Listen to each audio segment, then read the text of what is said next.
game for SNU is Chelsea Savage.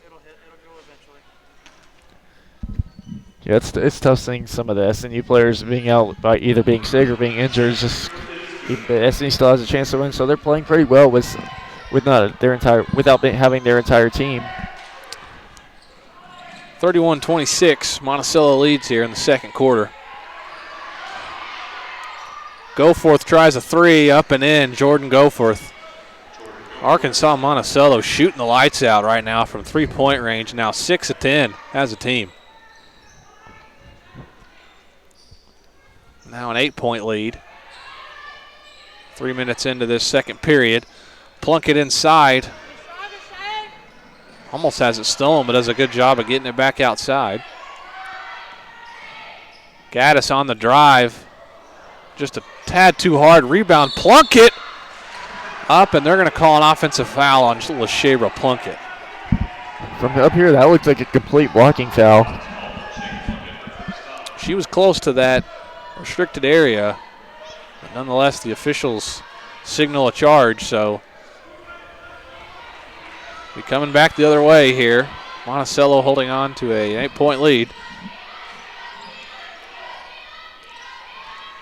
Waheed with it here. The pass inside to Goforth, and that play was set up perfect as Jordan Goforth with another bucket.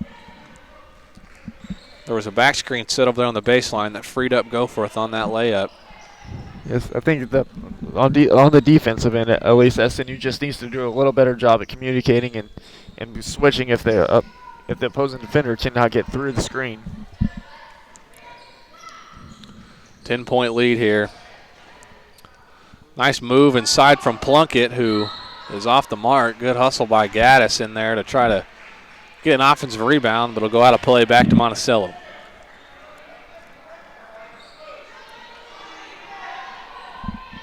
So after SNU cut the lead down to 4 to start this second quarter, Monticello going on a little bit of a run themselves to extend the lead back up to double digits. Goforth with it. Collins on the left.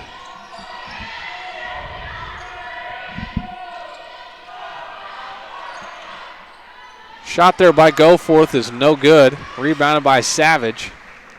Here comes Savage back the other way to Berry. Jump shot, no good. Rebounded, and it's going to go off the leg there of Waheed, so good hustle by Daniel Gaddis. SNU's still in this game. They just got to find a way to close out this quarter and hopefully be just a couple possessions down, if not up.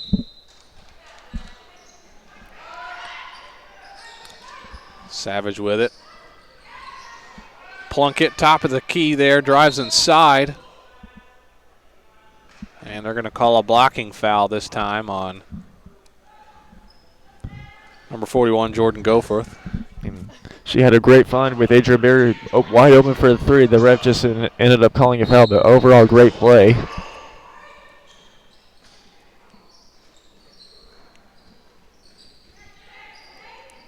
Plunkett spins on the right, blocked by Nichols.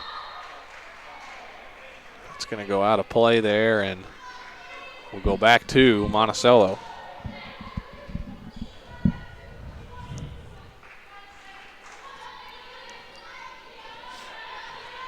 So still a 10-point lead for Monticello here.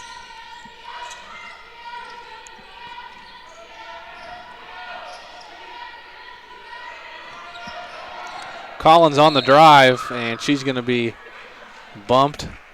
Yeah, I just really disagree with that call. She is not happy with that call right there.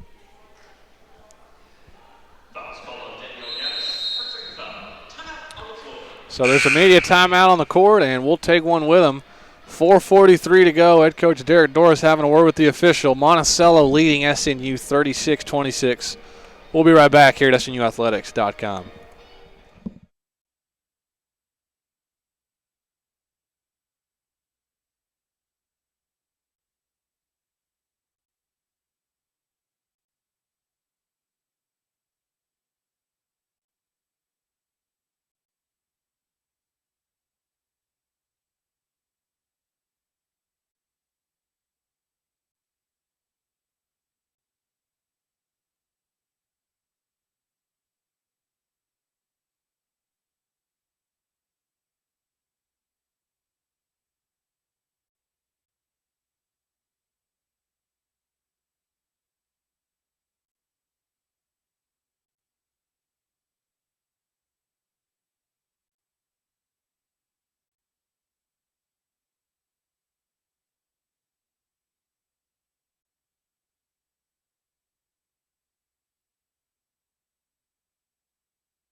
So we're back inside the Sawyer Center.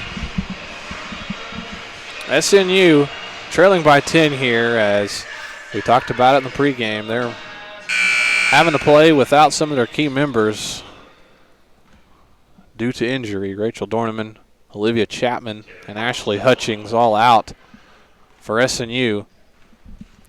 10-point lead as Taylor Collins is at the free throw line.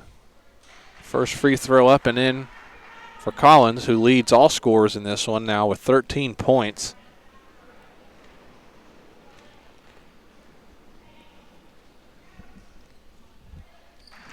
As she goes 2 for 2.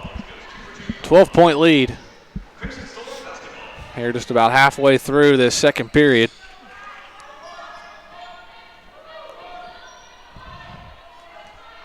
Chelsea Savage with it here. Monticello has switched to a zone on defense as Abby Boyd tries one on the baseline, no good. Yeah, SNU's kind of struggled again right here lately. Let's see if they can get some firepower going. Nikki Mullen fires another three up and in. Mullen now with 11 points on 3 of 4 shooting from three-point range. They have just been ridiculous from three-point range. 7 for 11 in the game. Nice pass inside from Candace Freeman to LaShabra Plunkett. She gets the bucket and the foul. So Plunkett now up to 8 points after that bucket. And she will go to the free throw line. Plunkett now with 6 points. Now make it 7. SNU's going to try doing a zone, like a man-up press, so let's see how well that works. So Monticello with it. They're shooting 7 for 11 from 3, Glade. And you got to think that they might have to force the Cotton Blossoms off that three-point line. Yeah, that three ball has really worked well. You got to kind of force some layups or some mid-range jumpers, but have some help in the paint, but also don't give them such easy looks from the three. Off the mark there on Collins' three, as Adrian Berry secures her third rebound of the first half.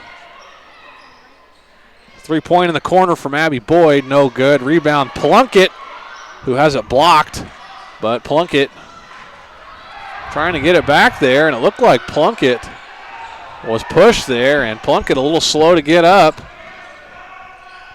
Back the other way. Yeah. Coach Doris did not look happy, as it looks like she got pushed right there. If I was Coach Doris, I would not be happy about that call either. Plunkett seems to be okay now, as she's got it here. Back over to Berry, who tries a three. It's good. Adrian Berry. All the way downtown from Bricktown. Berry, her second three-pointer, 2 for 2. So we talked about in the pregame, Berry was going to play some big minutes, and man, has she produced. Now 6 points and 3 rebounds for the freshman. And the lead is now under single digits here, and another turnover for Monticello. Here comes SNU Chelsea Savage. She's going to be bumped, and another foul on Monticello. Next foul will put the Storm into the bonus, I believe. That should be their 4th foul, as it is. So Danielle Gaddis comes back in to replace Plunkett. SNU's kind of going small right here, so let's see if they can outrun the Boll Weevils.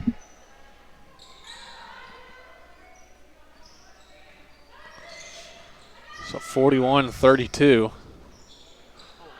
As Gaddis tries to find Freeman inside there, and Monticello comes up with it.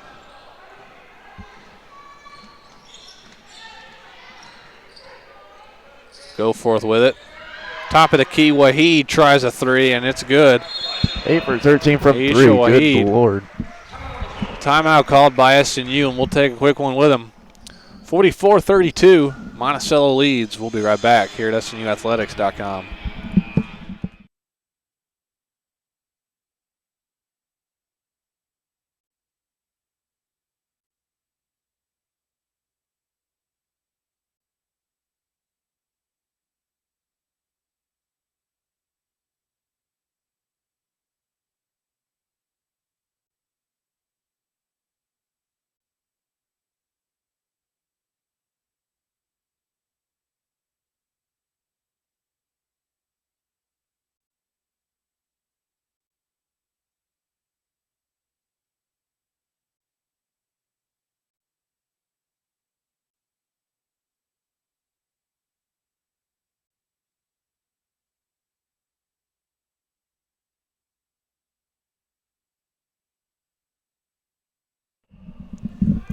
Welcome back to SNUathletics.com. Out of the timeout here, some more unfortunate news for SNU as there's a travel there on the Crimson Storm. Candace Freeman came off the court and she ran immediately to the locker room back there. We are unsure of what the issue is there with Candace Freeman, but SNU would hate to have another player go down already, having to play shorthanded as it is. 12-point lead for Monticello as Cotton Blossoms on the missed shot. Here comes Abby Boyd back the other way. Out to Savage, who tries a three-pointer. Doesn't quite get the roll. Rebounded by Gaddis, up and in. Danielle Gaddis. Yeah, Justice has had some really good looks tonight. Those shots are just rolling out on her, but eventually she's just got to keep taking it, and eventually she'll get at least 1 or 2 to fall. So with that bucket now, Danielle Gaddis tied with Abby Boyd, leading the team in scoring with 8 here in the first half. It's a 10-point game. SNU still very much in it. As we're coming on about a minute to go in the game, and another turnover for Monticello, their 5th of the game. Abby Boyd with a nice crossover, flipped up and in. Abby Boyd. Good move for Boyd as she's now in double figures. 8-point game under a minute to play in the first half. See if SNU can get a couple of stops and buckets to close out the half.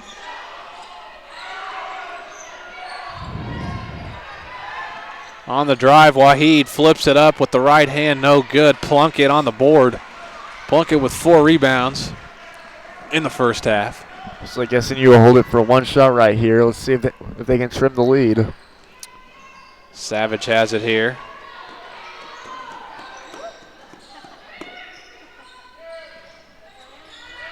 Game clock down to 7.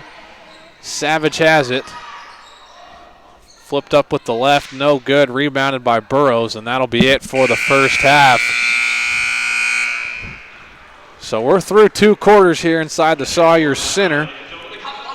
Arkansas Monticello shooting the ball fantastic from 3-point range. 61%, 8 of 13, 51% from the field. They take a 44-36 lead to halftime. We'll take a break. We'll break down the first half as well as have an interview with head coach Derek Doris. We'll be right back right here on SNUathletics.com.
Welcome back to SNUathletics.com. Tanner Stiles alongside my partner, Glade Pittenger. Monticello currently holds a 44-36 lead heading into halftime here. So, Glade, 8-point lead for Monticello. What kind of stuck out to you in that first half?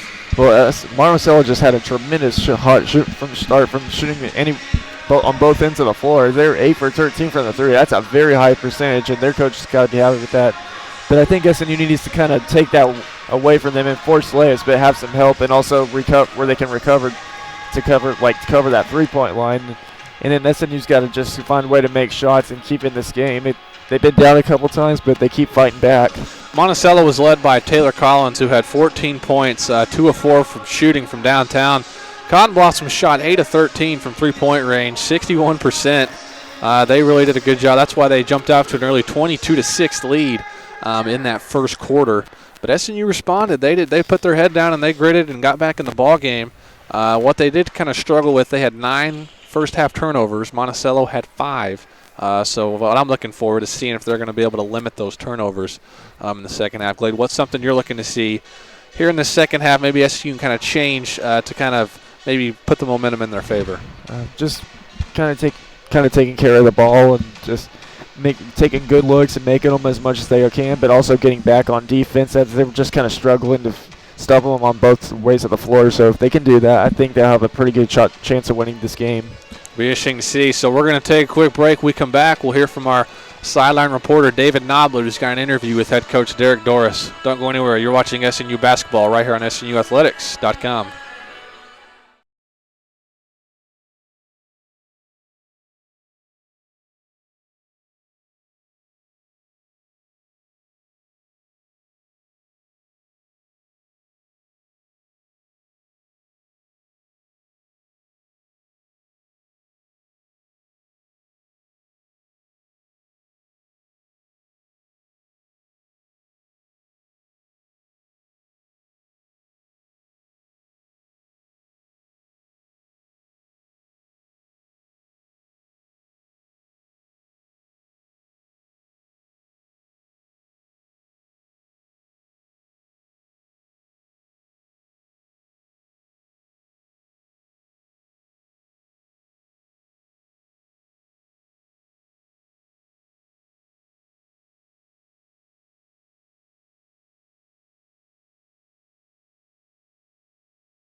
David Noblet back here along the sideline, SNUathletics.com, alongside head coach Derek Doris. Coach, in that first half, Arkansas Monticello shoots 51.7% from the floor, 61.5% from three-point shooting. Hot hands from the night. What's the adjustments going into the second half to slow them down a bit? Well, a lot of that's coming on kickoffs and their initial drive. We've got to do a better job of containing the ball initially, and that way we don't have to give help as much and be able to get out to their shooters. Defensively, and we've got to be more physical and get more rebounds. We're not getting much over the back. They're letting the play be physical, which is fine. We need to adjust and just go get it.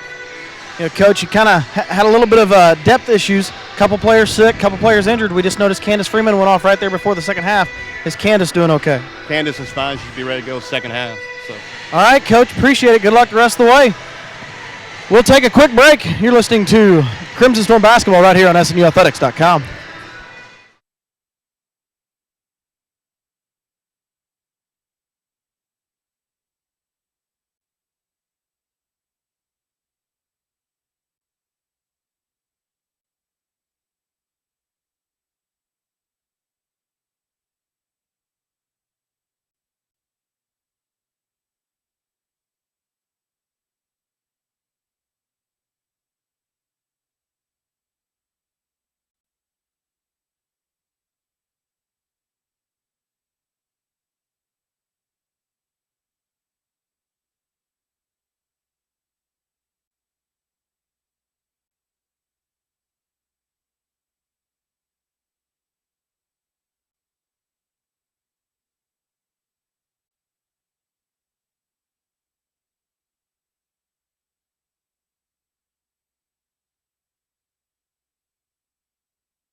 Welcome back to SNUathletics.com. Tanner Stiles alongside Glade Pittenger. As we're just about ready to get going here in the second half with Monticello holding on to an 8-point lead here, as the officials were correcting something here, but see if SNU can kind of cool down this Monticello shooting performance in that first half. 61% from three-point range. They put up 44 in the first half there. SNU did a good job. They gave up 29 points in the first quarter, just 15 in the second. They actually outscored Monticello in the second quarter. And there's going to be an early foul on number 12, Sheridan Burrows, and I believe that'll be her third personal foul. And that'll be huge for SNU. It looked like it wasn't going to be called after a couple seconds, but then the ref just started, okay, I'm going to call it. Savage with it here. On the left side, pulls up from the baseline. It's good. Chelsea Savage, her first field goal of the ball game. It's just down to a two-possession game. Let's see what they can do from here. She started off 0 for 6 shooting and now gets her first bucket to go. Back the other way, Goforth takes a shot, no good, gets her own rebound, and she fires it up again. Rebounded by Plunkett, her fifth.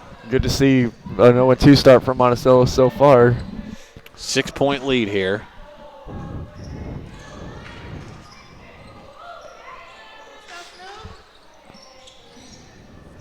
SNU with it here. Savage, Boyd, Gaddis, Plunkett, and Barry on the floor right now for SNU.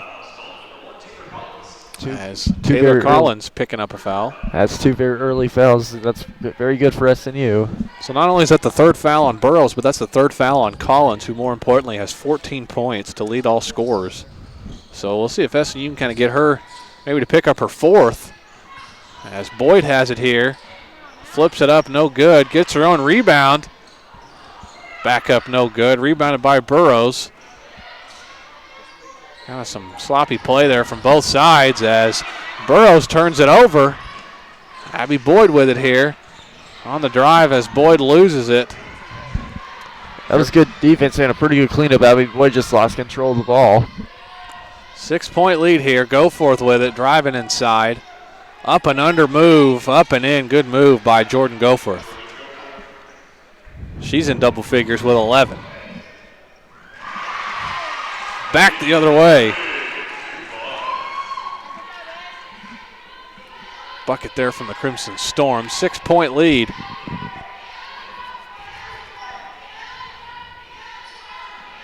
Goforth tries a three-pointer.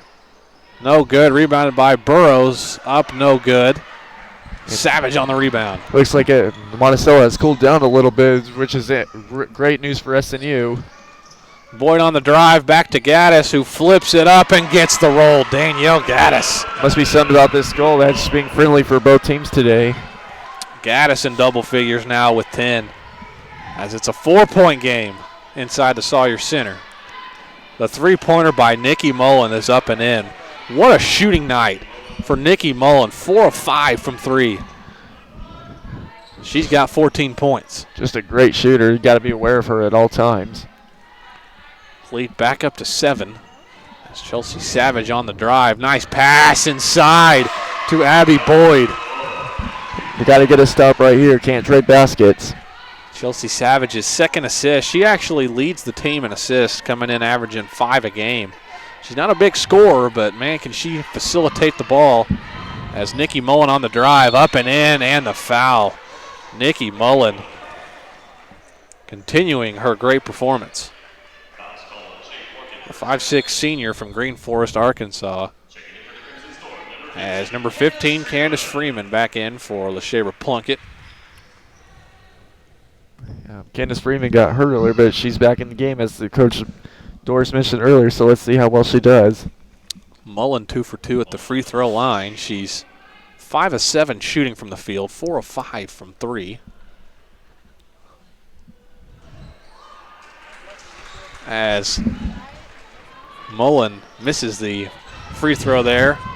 7-point lead for the Cotton blossoms, but inside it's Danielle Gaddis with the nice feed to make it a 5-point game. Got a very interesting ball game on our hands. Looks like kind of early that the Bull Wheels were going to run away with it quickly, but SNU fought back, and it's been a good game since. Mullen with it here. She's got 16. Goforth top of the key for 3. It's good.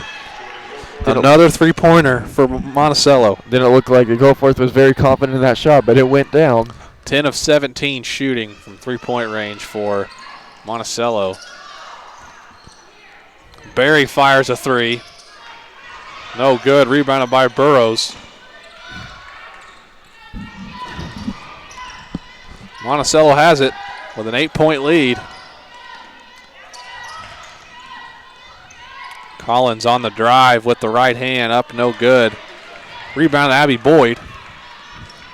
Here she comes back the other way. Savage.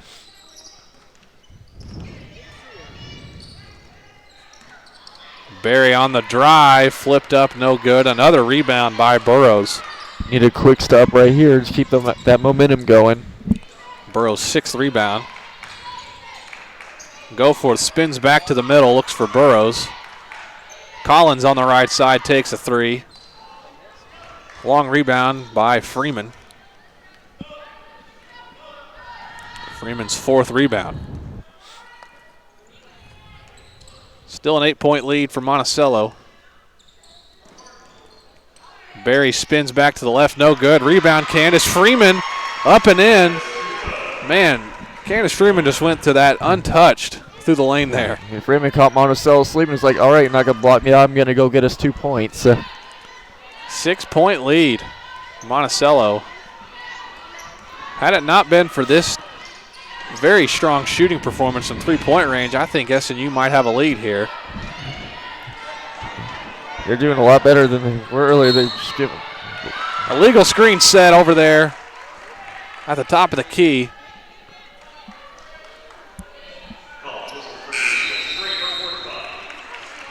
And there's a timeout on the floor. For immediate timeout, we'll take a break. SNU cut the lead to 6. It's 54-48. We'll be right back here at SNUathletics.com.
Play back in action here in the Sawyer Center. 6-point Monticello lead here out of the timeout. SNU currently outscoring Monticello 12-10 to start the third. Abby Boyd with it here. Candace Freeman on the pull-up jumper, no good. Rebounded by Nikki Mullen. So Mullen's been heavily relied on for Monticello. 16 points for her to lead the Cotton Blossoms. 3-pointer by Goforth is up and in, and Jordan Goforth hits her second 3-pointer of the third quarter. She's up to 17 points. She is just quite the player. Boyd fires a. They're going to call it a deep 2. It looked like a 3 from up here, but her toe must have been on the line. I don't know. They might rule it a 3. The official over here signaled a 2, so that'll be it. That'll be interesting to see if they change it back to a 3. Barry on the deflected pass. They are going to signal it's a 3-pointer. 57-51.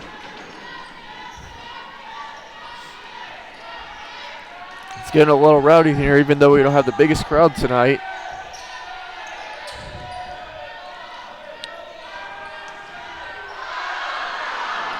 So Nikki Mullen with it. Got to fire something up at the buzzer. Almost gets the roll, but Burrows is going to get the offensive rebound, and the foul's going to go on Candace Freeman. The bull wheels were on that shot clock hustle. So that's just the first foul on Freeman. Second team foul of the quarter. And Monticello will have a fresh shot clock to work with here. Holding on to this 6-point lead. Goforth with it, and they're going to call another foul. As Gaddis tried to take a charge, but I believe they called a foul before.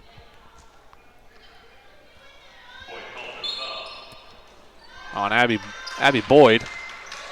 Her second. Another inbound here. Mullen. Wahid with it, and she's going to travel. Very good stop right there. Let's see how SNU can respond to that. Third turnover of this third quarter for the Monticello Cotton Blossoms. They didn't have any in the second quarter, 5 in the first, so they have 8 as a team. SNU with 10 total. Boyd has it. Inside to Freeman. Her shot up no good. Tipped out of bounds, and we'll go back to Monticello. So Freeman got where she wanted down there on the turnaround, but Sheridan Burrows at 6'1" is just, she's got long arms down there. She's also got 3 fouls, so I like SNU attacking her with 3 fouls. So 6-point lead still. 2:30 to play. Mullen with it. Goforth on the drive, spins back to her left hand, up and in. Nice move by Jordan Goforth. She's up to 19 points. They got to find a way to start slowing her down the rest of the way. She's having a great game. Lift fake by Abby Boyd. The floater up no good. Gaddis on the offensive rebound off the mark. Goforth rebounds. Here comes Monticello. Back the other way, and they're going to call a foul at the top of the key. I believe it's going to go on number 23, Danielle Gaddis. So that'll put the Cotton Blossoms in the bonus as Plunkett and Savage back in for SNU, replacing Boyd and Freeman. So it's Chelsea Savage, LaShabra Plunkett, Danielle Gaddis, Ashley Almond, and Adrian Berry in the game. So that was the 4th foul on SNU, so that actually will not put them in the bonus yet.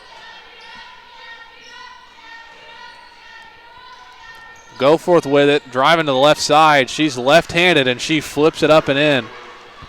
Got to find her way to start forcing her to her weak side and actually force her. Can't give her that left at all. She's just too strong. 21 points for Jordan Goforth to lead all scorers in this one. She's had a very strong third quarter. Plunkett, nice move inside. No good. Out of bounds, and we'll go back to Arkansas Monticello. So they've pushed the lead back up to double digits. 61-51. And our scoreboard does say 50. The main clock here in the Sawyer Center says 51. Not sure if the officials have discussed whether or not that three-pointer by Abby Boyd was actually a 3, but we will have the conclusion at the end of the third quarter there for you. 10-point lead, Nikki Mullen with it. Wahid. Three-pointer, Jordan Goforth off the mark. Plunkett, her 6th rebound. SNU still in this game. Barry the 3 in transition, gets her own rebound, flips it up, and gets it to go. Adrian Barry. Way to follow the shot and finish it up with the 2. The freshman in double figures for SNU, 10 points, 4 rebounds. 8-point lead for Monticello. Ashley Allman's really pressuring ring number 34, or Nikki Mullen on defense, that she's really hyped up right now. Well, he's got it, looking to kick it back the other side of the court. Lacey Alford inside, and it's going to be blocked out of bounds. Good help side defense by LaShabra Plunkett as she was able to get that block. So Plunkett now with 3 blocks. To go along with 6 rebounds and 7 points. Burrows with it inside. Plunkett, another block. Oh, and it looked like she traveled, but Plunkett, 2 consecutive blocks, so she's up to 5. Under 10 to go in the quarter. See if they can get one last shot here. Savage on the drive, flips it up and in. And that'll be it for the third quarter. SNU going on a little bit of a run, and they cut the lead to 6, 61-55. Here at the end of the third quarter, LaShabra Plunkett, 5 blocks, 6 rebounds, 7 points. She's doing it all for SNU. We're through 3 quarters. We'll take a break. We'll be right back here at SNUathletics.com.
Fourth quarter action just underway here inside the Sawyer Center.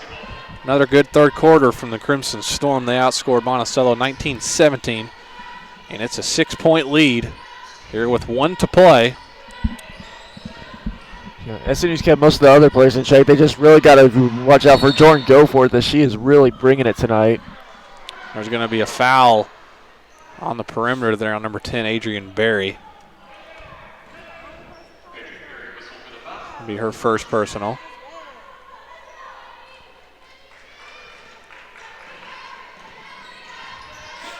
So it's a 6-point lead here for Monticello.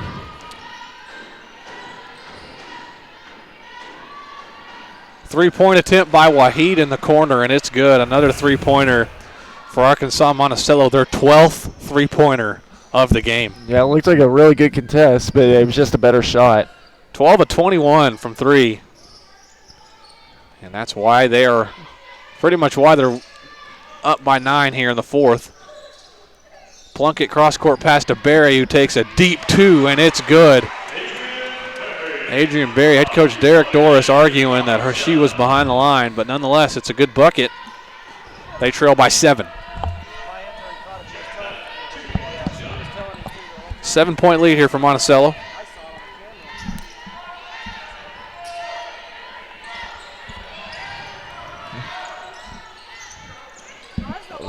Goforth has it. Oh, and they're going to call that foul on Adrian Berry. That's very, very interesting because this official down here right in front of us was about to call an offensive foul. Yeah, it looked like a travel first, then an offensive foul, but they called that on Adrian Berry, I believe. So Monticello will have it. Goforth on the drive, flips it up, gets the roll. Jordan Goforth, 23 points. What a game she's had. It's back to a 9-point lead. Boyd has it. Nice pass inside to LaShabra Plunkett. Her layup a little short. Head coach Derek Doris looking for contact. 2 minutes in here, and it's a 9-point lead. This game has had a lot of questionable calls, honestly. It's just like, how do you not call that? Nikki Mullen with it here on the drive. Oh, and it looked like a travel, but they didn't call it. These officials have really been letting them play. Deep 2. Oh, and they're going to signal it's a three-pointer. by Jordan Goforth. 12-point lead for Monticello. Barry on the drive, flips it up, no good. Battle for it in there. Gaddis comes up with it, and they're going to call a foul. So after that three-pointer, Jordan Goforth up to 26 points. 4 of 7 shooting from three-point range. And the fans sarcastically applauding the foul call, as it's a 12-point lead for Monticello. Just the first team foul for the Cotton Blossoms. So they just get it in as Savage has it here. 7:35 to play. They trail by 12. Boyd on the drive, flips it up with the right, no good. Gaddis with the offensive board. The kick over to Barry, to Boyd. On the drive, and she's going to be fouled on the drive.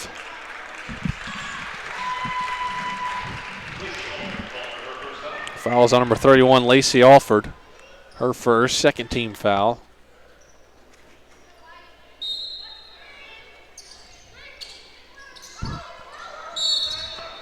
And another foul called as SNU was trying to get open. And the foul goes on number 12, Sheridan Burrows. That's her fourth. So Burrows, and that is her fifth foul. So she got her fourth, and they left her in there, and she has just fouled out of the game. So Burrows, 9 rebounds to lead the team, is finished for the evening. That could be huge for SNU.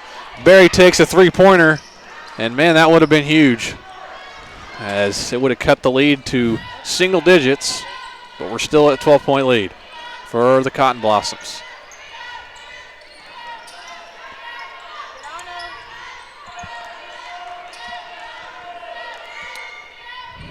Three-pointer by Waheed, off the mark, no good. Plunkett securing her 7th rebound. And it's gonna take a good run right here to get them to come back and get them in this game and pull off a win. Oh, and it looked like Abby Boyd was moving awkwardly there as she went down, but it's going to be a turnover back to Arkansas Monticello. That's just the first turnover of the second half for the Crimson Storm. They didn't have any in the second quarter. Excuse me, they had one in the third, so they're now up to 11 turnovers. And it's a 12-point lead still for Monticello.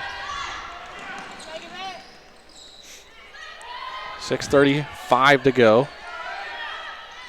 Alford on the drive. Good move inside. It's going to be blocked. And SNU corrals it. Here they come, Chelsea Savage.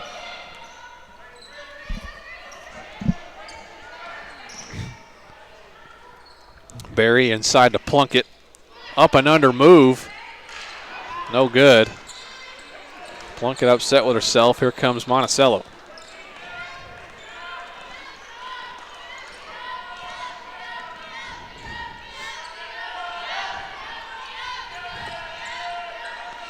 Arkansas Monticello moving the ball. Mullen with it here. She's had a quiet second half after a very good second quarter. It's been all Goforth as she's got it here. Good pass to Collins. No good. Gaddis on the rebound. Both teams have just kind of gone cold these last few minutes. And neither one's hitting a shot now. Nice move by Savage. Back and pass to Plunkett, who looked to be fouled, but no call as Tori Nichols on the rebound. And now they call a foul, this time on LaShayra Plunkett.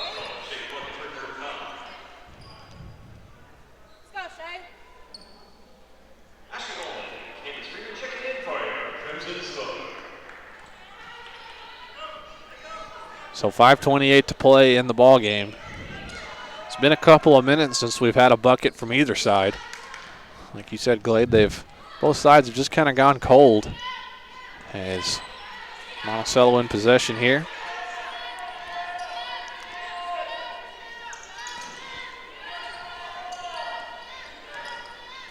Mullen with it to Goforth, who tries a three-pointer. No good. One of the few misses from Jordan Goforth in this ball game. She's got 26 points. So we'll see with the media timeout. looming if SNU going a little bit of a run here for that break. Shot clock down to 8 for the Crimson Storm. Looking for a ball screen from Freeman. Allman turns around, jump shot, gets the roll to go. Ashley Allman's second field goal. She's 2 for 2. 4 points to go along with 3 assists. And it's a 10-point game. 4:20 to go.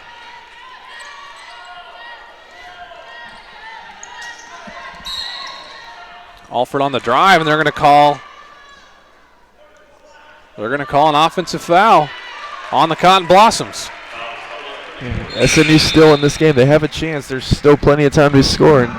That foul was away from the ball, number 34, Nikki Mullins, so it'll go back to SNU. After the break, they trail by 10. We'll see if they can make a comeback and get back in this ball game. We'll be right back here at SNUathletics.com.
So out of the timeout, 4:13 to go. SNU trailing by 10 points here, 69-59.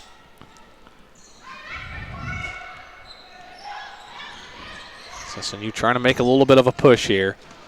Inside, Abby Boyd on the drive, and she will go to the line for free throws.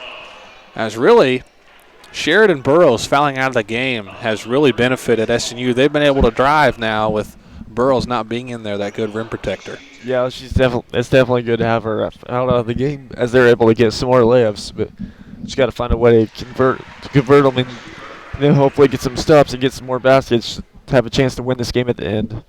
So Boyd's first free throw is good. She's up to 16 points. Make it 17 for Abby. She's shot the ball 2 for 3 from three-point range. And it's an 8-point lead here. Under 4 to play. Once again, ladies and gentlemen, this is a doubleheader, so we'll have the men's game at the conclusion of this one.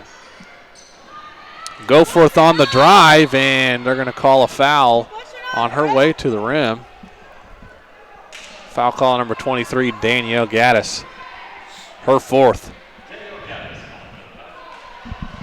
These refs have given Jordan Goforth a lot of calls her way, which honestly should probably be called the other way, but at the end of the day, the refs see something else. But what a game for Goforth, the 5'9" senior from Plano, Texas. 26 points, 6 rebounds, and 5 assists. As she's had one of those games where she's just feeling it. Her being left-handed. It's been so difficult on this SNU defense as she gets the second one to go. 9-point lead here for Monticello. Barry inside to Freeman. Good move by Candace Freeman, unable to get it to go. And here comes Monticello. So now we're entering here on about close to 3 minutes to go in the game, what we call crunch time. And Glade, every stop is crucial. Yeah, can't really let any baskets right here at all. You gotta get some clutch shots right here, and then get some shots on the other end. So Lacey Alford on the drive gets it to go, her first bucket of the ball game, and it couldn't have come at a more crucial time, giving the Cotton Blossoms a 11-point lead. But back the other way, Barry shot no good. Oh, and they're going to call a travel inside there on Adrian Berry. So 11-point lead, 2:48 to play.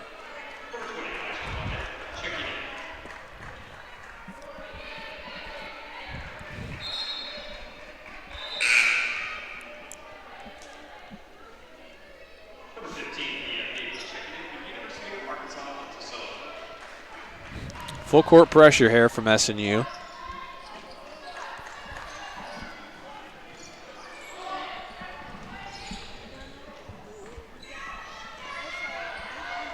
Cross-court pass to Alford.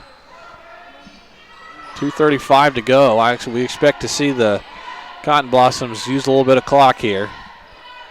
Holding on to an 11-point lead. On the drive there, taken away by Freeman. Here comes the Crimson Storm back the other way. Barry on the drive, flips it up and in. 9-point game. And head coach Derek Dorr is going to call a timeout, and we'll take a quick one with him. 2:14 to go. Monticello leads 72-63. See if they've got enough in the tank to bring this thing back into a game. We'll be right back here at SNUathletics.com.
So out of the timeout, it's Arkansas Monticello with it here, holding on to a 9-point lead.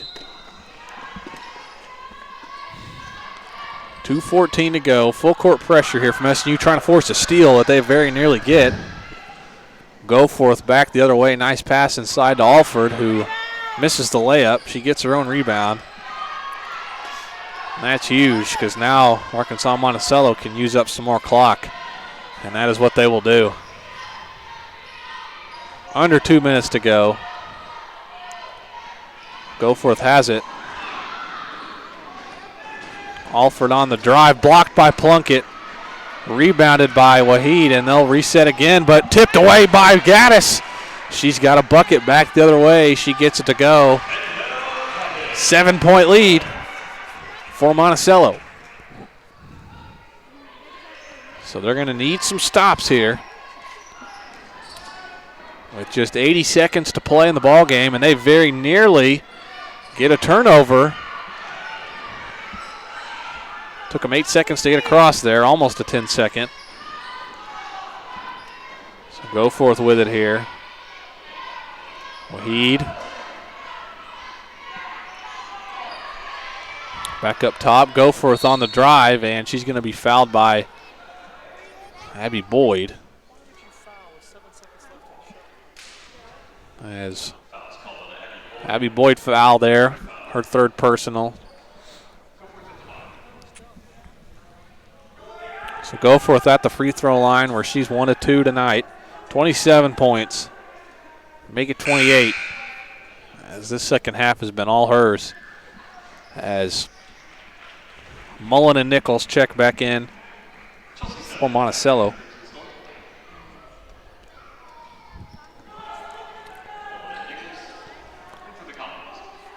Eight-point lead. And make it 9 for Monticello. 58 seconds to go. They're going to need some quick buckets here. Boyd on the pull-up, and she's going to be fouled by Nikki Mullen on the jump shot. So that'll send Abby Boyd back to the free throw line. Has she happened to make these bows? You got to really bring the full court pressure and force some turnovers if you can. Boyd 3 of 4 on the night. Good on the first. She's up to 18 points, 4 rebounds.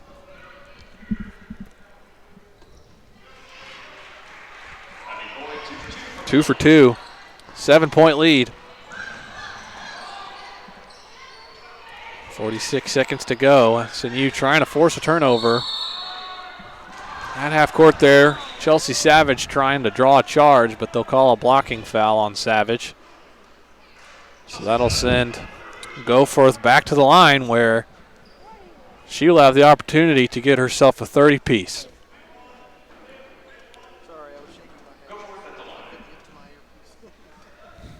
29 for Goforth. And make it 30 for the senior from Plano, Texas.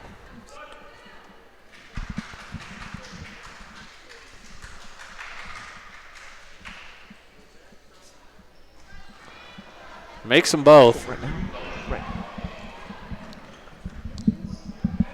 9-point lead. 3-pointer by Savage. Banked it in off the glass, and timeout called by head coach Derek Doris. 6-point lead with 34 seconds to go. We'll take a quick break. We'll be right back here at SNUathletics.com.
So welcome back to SNUathletics.com. And after the initial timeout, there's been another timeout called, but we will keep it right here. As talked about, Monticello led by Jordan Goforth with 31 points. SNU is led by Abby Boyd, 19 points, 4 rebounds. Gaddis and Berry each with 14 also. Plunkett and Savage with 7. Savage is the one who just hit that big 3-pointer to cut the lead to 6 here. Monticello with 11 turnovers for the ball game. They have yet to commit one here in the fourth quarter, but committing one here would be exactly what SNU needs here, as they'll get it on their end of the court. Collins on the inbounds here. Pass to Savage, and there's going to be a foul called on Savage. It was a good play. She's trying to make a play on the ball, but it's going to send Nikki Mullen to the free throw line. Nikki Mullen will step to the line, 2 for 3 this evening at the free throw line. She's got 16 points, 5 assists.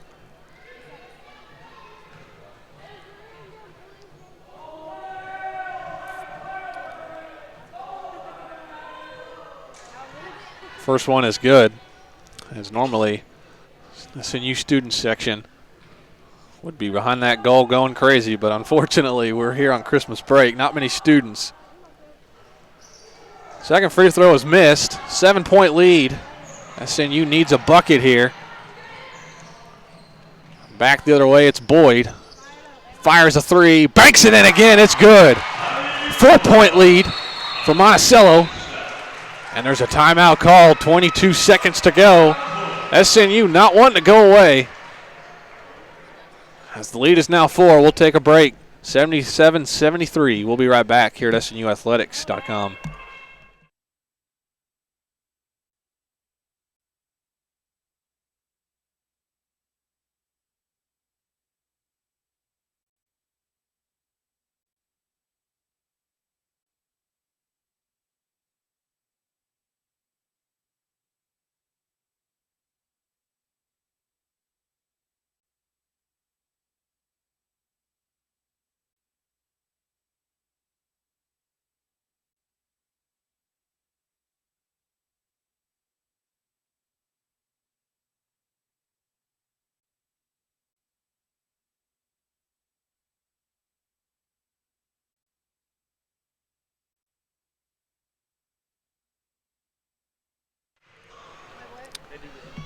Welcome back to SNUathletics.com. Out of the timeout, it's a 4-point lead for Monticello. SNU's hit a couple of threes there, and they're going to call a foul, I believe, away from the ball there on number 14, Chelsea Savage. As that'll send Goforth back to the free throw line. 5 of 6 on the night, 31 points. Make it 32. So that's a 5-point lead now for Monticello.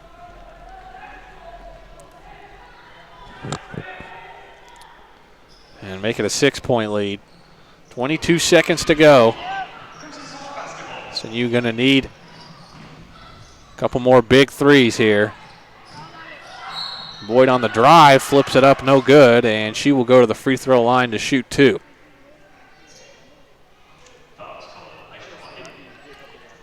So the foul goes on Aisha Waid. Boyd steps back to the free throw line, off on the first, but she's had a pretty good night. 22 points, 4 rebounds, 3 for 4 from downtown. Another good game from Abby Boyd. As she hits the second to make it a 5-point lead, 5-point deficit, excuse me. 14 seconds to go. And there's another timeout on the floor by Monticello. 79-74, 14 seconds to go. We'll be right back here at SNUathletics.com.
Welcome back to the Sawyer Center. 14.8 left on the clock. Monticello leads by 5.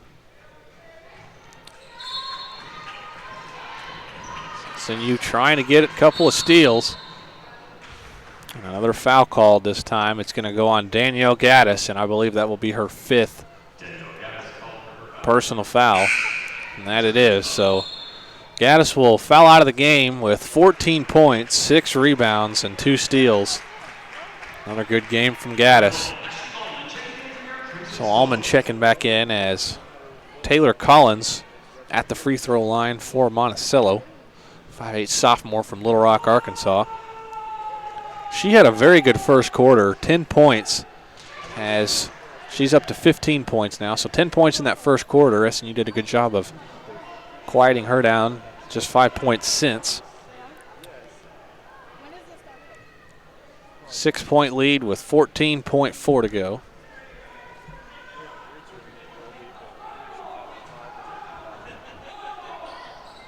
Two for two for Collins to make it a 7-point lead. Here comes Savage to Boyd, who tries a three. Off the mark, no good. Rebounded by Monticello, and they'll call a foul with 1.7 to go. And so that will be it for the ball game, as number 22, Braxton Chumley, will go to the free throw line, making her first appearance, the 5'10 freshman from Benton, Arkansas. So with this loss, that will move SNU to 2-6 on the season, 1-4 in the conference. And it'll make it 5 losses in a row for head coach Derek Doris and his squad. They'll have another chance to get back at it Saturday afternoon in a matchup against Southern Arkansas. So this will move Monticello to 7-2 overall, 4-1 in the conference. One last heave from Savage, and that will do it. So the final score in our women's game, Arkansas Monticello 83, Southern Nazarene 74. A little bit shorthanded for SNU without some of their key members, but they played well. Not well enough to get it done. They had a good effort there at the end to try to push back into it, but not quite enough. So we'll take a break. When we come back, we'll hear from head coach Derek Doris, as well as have the men's game on tap for you. One more game to go here on SNUathletics.com. Don't go anywhere. We'll be right back.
Welcome back to SNU Athletics. Men's game about ready to get going. Here inside the center, we'll go to the starting line. 4-yard Crimson starting at guard. 6'1", Dallas, step 10, LB Willis. At the other guard, 6'2", Kylie, Texas, 13, CJ Rodriguez. Starting at forward, 6'5", junior field goal for Mississippi, 21, CJ White. The other guard, 6'3", senior, comes Oklahoma, 25, Francisco. And running out, starting 4-yard Crimson Storm. 6'5", Lake Elsinore, California. Number 32, Canyon Meggs. Your Crimson Storm, our coach, by Adam Bohash. Bohash in his 8th season. The SNU men are coming off. Couple of losses down in Florida in a tournament in the Lynn Classic against two very good teams in Lynn and then Barry. But they're back in Oklahoma, back here in Bethany. They're ready to start some GAC conference play. They're 2-2 in the conference, 3-7 overall, and they're facing Arkansas Monticello, who's 1-3 in the conference, 3-7 overall. So, Glade, what's something you're looking for in this men's game here for SNU to start off with some momentum? Well, I think that Monticello, they have two extremely big guys, so they're going to have to crash the ball hard this game. They're going to have to shoot the ball well, and they usually do. But I think Sean Portley, he just came back from injury. I think him coming off the bench is going to be a huge spark for this team, so we'll see what happens. So the tip is up and it's underway with the Boll Weevils in possession, not to be confused with the Cotton Blossoms, who is the women at Arkansas Monticello. So the Boll Weevils have it here. Opening possession of the game, they drive inside. Layup up, no good. Rebounded by LB Willis. That missed shot was by number 15, Evan Sims. So here comes LB Willis. Inside to Meggs on the baseline. Jumper on the baseline. No good. CJ White battling for it. Rebound, Boll Weevils. Jamal Peterson with it. Back over Richard Benedict. Looking inside.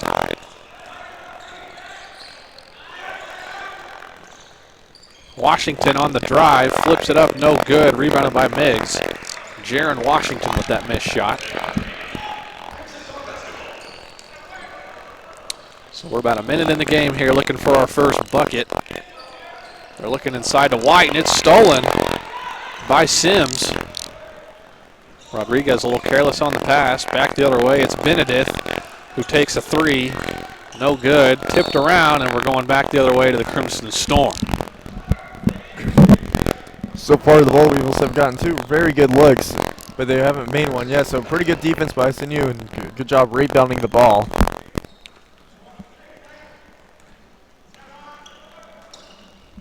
So here comes the Crimson Storm. Willis with it. Back over to Meggs, inside to CJ White. Turnaround right hand hook, gets up and in. CJ White, his first bucket. White coming in averaging 9.4 a game, 5 rebounds. He leads the team in rebounding. 53% junior, or 53% shooting for the junior, excuse me. Benedict with it here. Driving to his left. Nice move up and under. Blocked by White. Rebound Huckel. Back the other way. It's LB Willis on the drive to White. Good drive by White. He can't finish. Here come the Boll Weevils. Back the other way. Three-pointer is up. No good by Arnick. Victor Arnick's first shot attempt is no good. So the Boll Weevils struggling early, 0 for 3 to start the game. Like we mentioned earlier, we haven't been here in a little over 3 weeks, so both teams are kind of looking a little rusty. Rodriguez has it. Driving to his right, flips it up, and he's going to draw the foul. That foul's going to go on number 2, Jaron Washington, his first. So that will send number 13, CJ Rodriguez, to the free throw line. Team's leading scorer, 17.7 a game, 4.5 rebounds. He's also shooting 45% from three-point range, second on the team. Off the mark on the first as number 25, Andre Brown, checks in for the Boll Weevils. Rodriguez last game against Barry had 19 points, 7 rebounds, and 4 assists. And he gets his first point in this one. 3-0 lead for SNU. First 2.5 minutes into this one.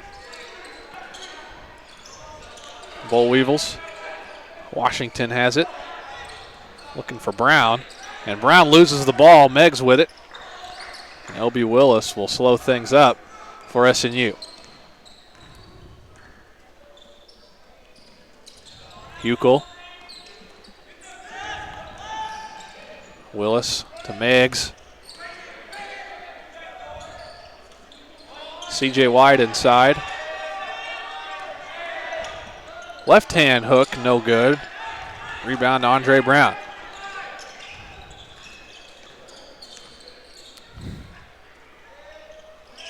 So here's Monticello with it, still looking for that first bucket.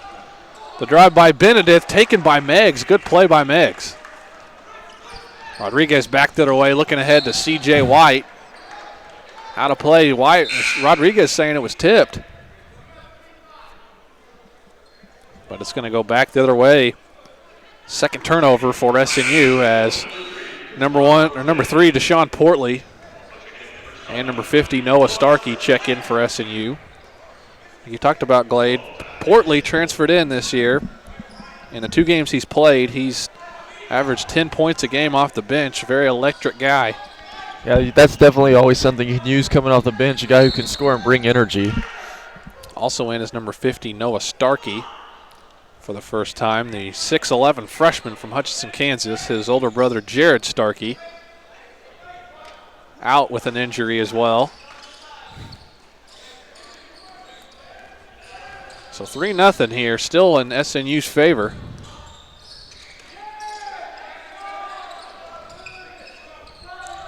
Washington has it. Peterson trying to make something happen. He's going to take a three-pointer. No good. Rebounded by Willis, and he's running in transition. Knocked out of his hand. Starkey on the offensive rebound and in. Starkey using his big body to crash that board and go up. Starkey has come off the bench in all 7 games this season. 3 points a game, 2 rebounds. Last game had 4 points against Lynn. And SNU's up 5-0. Peterson on the drive. The kick outside to Brown. Nice up and under move. No good again. Another missed shot for the Boll Weevils. They're 0 for 7. Yeah. Portley in transition for 3, no good. SNU still trying to find the rhythm on offense, but they've had a pretty solid job on defense so far. We've seen Boll Weevils struggle, 0 for 7. Well, SNU's just 2 for 7 shooting. Monticello has it here. Peterson with it. On the drive, it's Washington. Up with the left hand, up and in. So the first bucket of the night for Arkansas Monticello. It's Jaron Washington. 5-2. Portley with it. And they're going to call an illegal screen here. I think it's going to be on number 50, Noah Starkey. And that'll lead us to our first timeout on the floor. Slow start for both teams. Shooting the ball, 14:40 to go in the first half. SNU leads 5-2. We'll be right back here at SNUathletics.com.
Welcome back to SNUathletics.com. Out of the timeout, Boll Weevils have it.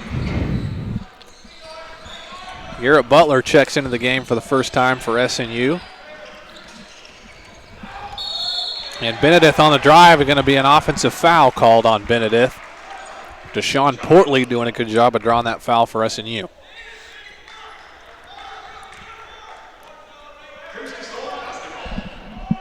So already 3 turnovers for Monticello, 3 for SNU as well. Rodriguez with it, looks to drive baseline. Meggs with it. Shot clock down to 6. Butler a deep 3. No good. We know he can hit that shot. It's just been a slow start for the team so far, but they're eventually going to find their rhythm. 2 of 8 shooting for SNU, 1 of 8 shooting for Monticello.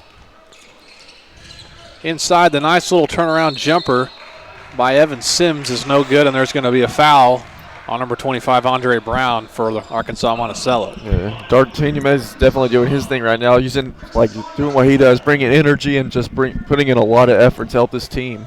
Meggs 2 rebounds and a block so far. He's come off the bench in 8 of the 10 games this season, so this is just his 3rd start of the year. And Deshaun Portley trying to weave that one in there to Rodriguez. It's picked off. 4 turnovers for SNU.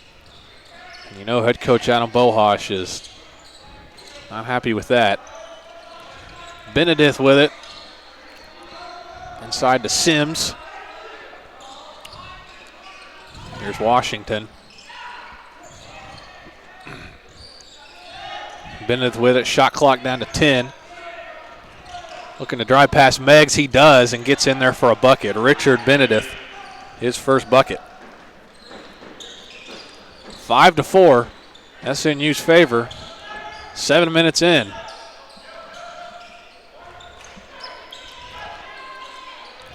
Meggs going to try a deep 2. No good. Rebound, Boll Weevils. Here they come pushing. Back the other way.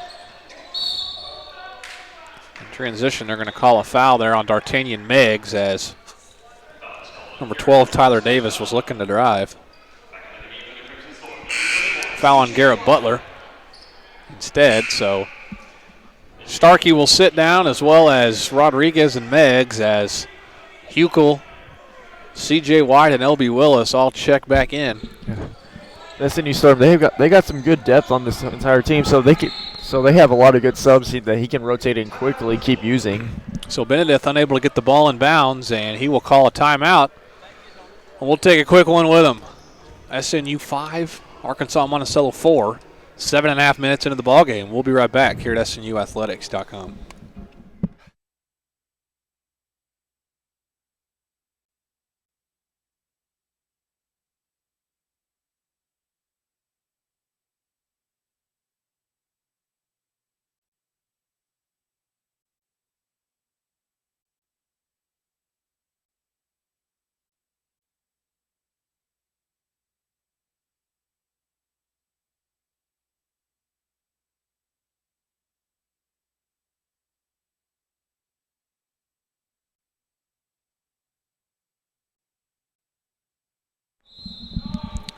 So out of the timeout, the Boll Weevils will have the ball here. Jump shot by Davis is up and good. Tyler Davis, the senior, connects on his first jumper. So 6-5 lead for Monticello. 3 of 11 shooting, and another turnover for SNU, make it 5 here in the first 7-8 minutes of the game. Sims with it here, and he throws it away. Back the other way, so back-to-back turnovers. 1 for SNU and 1 for Monticello. And Glade, it seems early the rust from being on Christmas break is showing. Yeah, both teams have not shot the ball well so far, and they're turning it over both ways. So, media timeout, we'll take it with them. 6-5, Arkansas Monticello. We'll be right back.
Welcome back inside the Sawyer Center.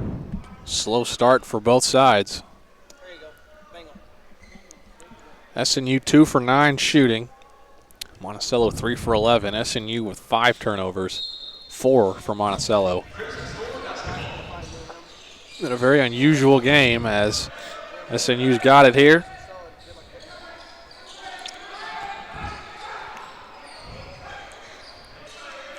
SNU moving the ball. Willis with it. On the screen, slips it to C.J. White. Up and in, it's good. C.J. White, his second bucket. He's got 4 points. Starkey's got the other 2. And Rodriguez has 1 on a free throw. Contested three-pointer up and good by number 3, Trent Jeffries.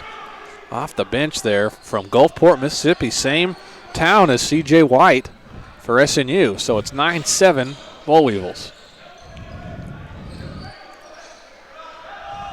Portley on the drive there and nearly traveled. Willis splits the screen, flipped up on the floater. Doesn't get the roll. C.J. White on the offensive rebound and put back. C.J. White's having a good game so far as he's keeping this Storm on their feet. 6 points and 2 rebounds already for White, and the game's tied at 9. Benedict with it. Nice pass inside to Andre Brown. What a feed there from Jeffries. So back to a 2-point lead. Willis once again splits that screen there, and he's going to draw a foul. It's going to go on number 1, Richard Benedict, his first. Third team foul. As number 22, Quaylon Newton, checking in for the first time for SNU. Played in 8 games this season off the bench. Quaylon Newton was only a freshman, but he has a chance to be a solid player for this team. He is a tremendous athlete. Garrett Butler on the drive, had it taken away, but he takes it right back. Hukel fires a three-pointer top of the key, short. Rebound Benedict. Francisco Hukel, his percentages have been a little bit down from what they have been in the past. Three-pointer backed it away in transition for Peterson is good. And Monticello jumps out to a 5-point lead. Yeah, I don't think SNU's played really terrible so far. Their shot hasn't been going down. They just got to keep getting the looks they have and eventually start falling. C.J. White demanding the ball here at the top of the key. Hukel with it, and they're going to call an illegal screen on C.J. White.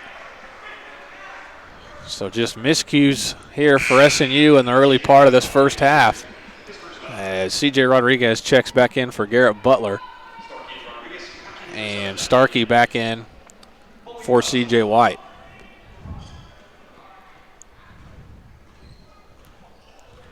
So here come the Bull Weevils. Peterson.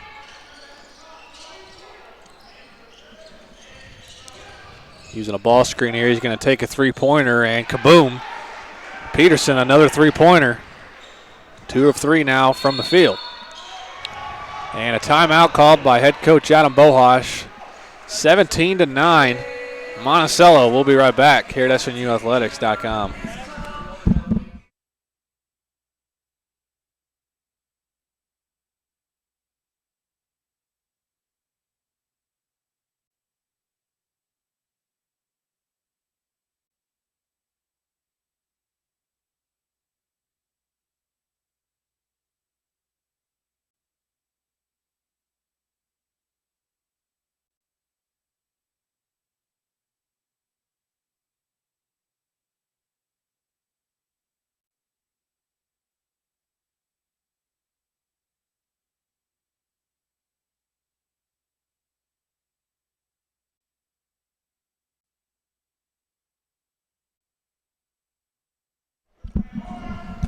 So out of the timeout, it's SNU's ball here. About 10.5 minutes in. SNU 4 of 13 shooting, including 6 turnovers. Quaylon Newton here on the right side. There's going to be a foul called away from the ball. See who they're going to rule it on. It's going to be number 15, Evan Sims. 4th team foul for Arkansas Monticello.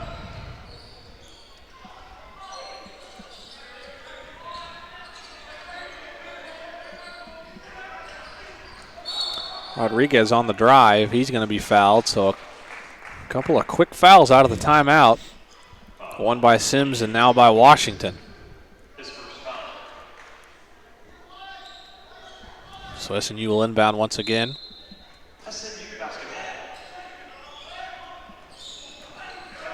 Rodriguez with it, kicking over to Quaylon Newton, who tries a three. No good. As ball goes out of bounds off of Newton. We'll go back to the Boll Weevils.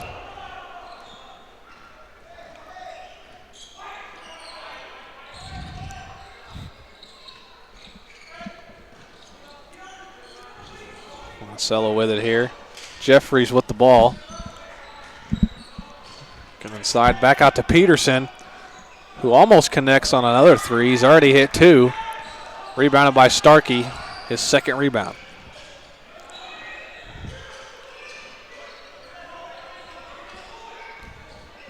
Willis with it. Rodriguez on the drive, kicks out to Huckel, who tries a three. It's good. Francisco Huckel on the board for SNU. You finally got a shot to go down. That could just be their momentum changer right there. 5-point lead.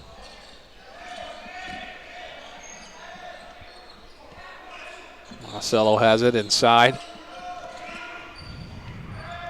Jeffrey's going to try a three. Rattles around, no good. Rebound Starkey. So Willis back the other way, deep two in transition. The pull-up jumper is good. L.B. Willis on the board for SNU. 2 points, 2 rebounds, 2 assists for L.B. Willis. Off the drive, Benedict has it. He's going to fire a three. No good. Willis with his third rebound. Trailing by 3, SNU looking to find its groove. And Cisco misses a layup there inside. Rebound, Monticello. That's normally a shot Francisco Huckel is accustomed to making there. Nonetheless, it's a 3-point lead for Monticello. Another three for Benedict. This time he connects. Richard Benedict, his first three. He's got 5. 6-point lead for Monticello. Back the other way. Rodriguez going to take a three. It's good. CJ Rodriguez. He hits another three to improve on what he's been able to do all season. So his first three connects. SNU up to 2 for 6 now from 3. There's going to be a foul as Jeffries drives. And that'll lead us to another timeout on the floor. 6:30 left in our first half. Monticello 20, SNU 17. We'll be right back here at SNUathletics.com.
Welcome back to SNUathletics.com.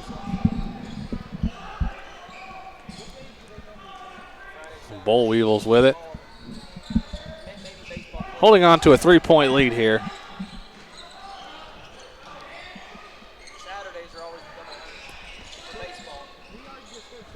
Moving the ball here.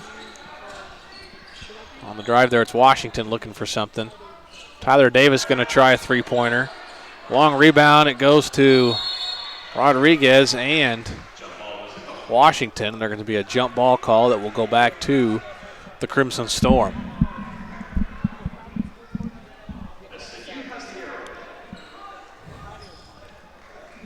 So 6 minutes to go here in the first half. It's a 3-point deficit SNU's faced with. Rodriguez looking inside to C.J. White. Nice spin down to the left side. Counted in the foul. C.J. White. C.J. White is so strong in the post. It is hard for anyone to hold him. White started in 8 of the 10 games, and he's pretty much solidified his spot here now into the core of the season. He's up to 8 points, 2 rebounds. A junior from Gulfport, Mississippi. No good on the free throw. SNU trails by 1. 3 lead changes already.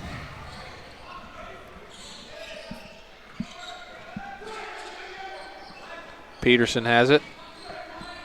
On the drive, kicking up top here is Washington. Back over to Peterson. Takes a deep 2 from the elbow, and it's good. Jamal Peterson up to 8 points for the Boll Weevils. So back up to a 3-point game now. Hukel on the drive. Back over to Rodriguez, who tries a corner 3. No good. Rebounded by Arnick. Washington has it. Andre Brown back to Davis. Peterson tries another 3. It's good. Jamal Peterson. 3 of 5 from downtown now. 11 points. Largest lead of the game for Arkansas Monticello now. It's a 6-point game.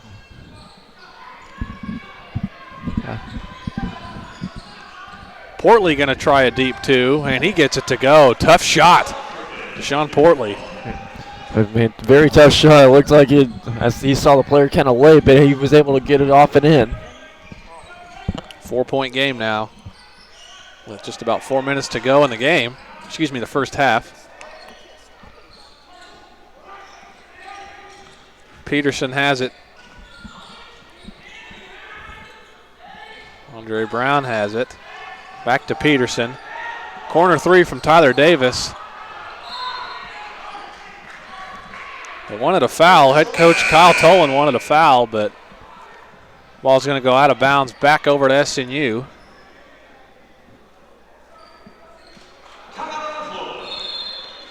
That'll bring us to another timeout on the floor, and we'll take one with them. 25-21, Monticello over SNU. We'll be right back here at SNUathletics.com.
So out of the timeout, it's SNU ball here, trailing by 4.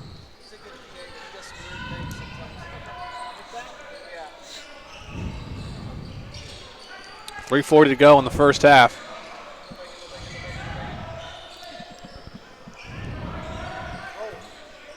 Willis has it, and he lost it out of his hands there. 7th turnover for SNU.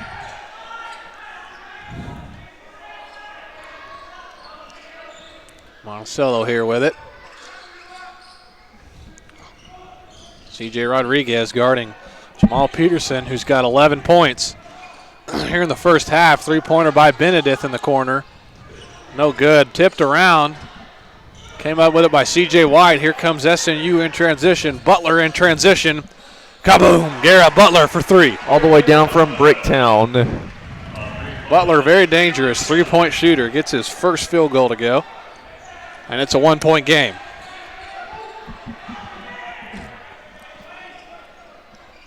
It's 25-24. It's been a very good game here for both teams. It's been pretty low scoring as both teams have struggled to get their shots going, but have started finding a rhythm for both teams recently. Foul away from the ball on number 2, Jaron Washington. So we're going back the other way to SNU. They trail by 1, looking to get the lead back with 2:30 to go in the first half.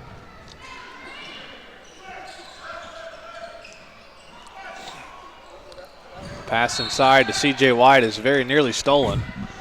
Yeah, one thing I think SNU needs to do is kind of cut down on the turnovers. They're kind of throwing quick passes and quick careless passes. They just need to kind of hold on to the ball and look first. 7 turnovers for SNU, 5 for Arkansas Monticello. Rodriguez tries a 3, and it's good. C.J. Rodriguez. Give SNU a heat check. 2 of 4 from 3 for Rodriguez. He's up to 7 points. SNU leads by 2. Back the other way, Brown blocked by White. Good hustle by Butler. And they're going to say it was out of bounds off of Butler. He doesn't agree.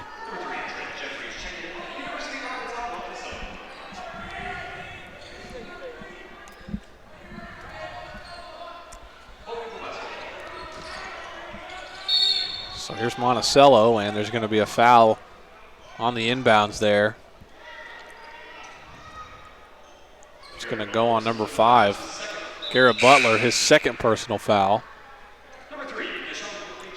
As Portley comes back in for Garrett Butler.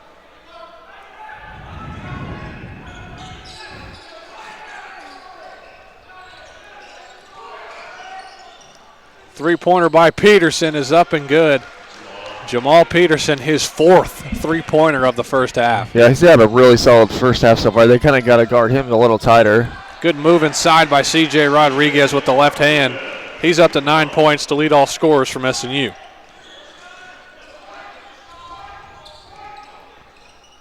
SNU leading by 1. Inside, it's Brown with the missed layup there, and here comes Willis back the other way. In transition, no good. And I think it was Meggs on the attempted putback was going to be fouled. Maybe it was White. They both went up there. See who it is. It is going to be Meggs. Yeah, that's one thing D'Artagnan Meggs has a lot. He has a lot of fight in him. He goes for every rebound like it's going to be his every time. So D'Artagnan Meggs will step to the free throw line. Yet to score in this ball game. And there's his first point. Giving SNU a 2-point lead as Tyler Davis checks back in for Monticello. 1:15 to go in our first half. After both teams kind of struggled out of the gates early, they've found their way as Meggs hits 2 for 2. Monticello shooting 40% from the field, SNU up to 44%. SNU leads by 3. Benedict with it on the drive with the right hand. It's good. Richard Benedict very quick inside of the bucket. It's been a really solid ball game so far. It's been fun to watch. 1-point game. We're in for a good second half as Portley has it top of the key. Back inside to C.J. White. Right-hand hook is up. No good. Meg's fighting for it, but Arnick comes away with it for Monticello. Oh, and it looks like Benedict took one too many steps there. It'll go back to SNU.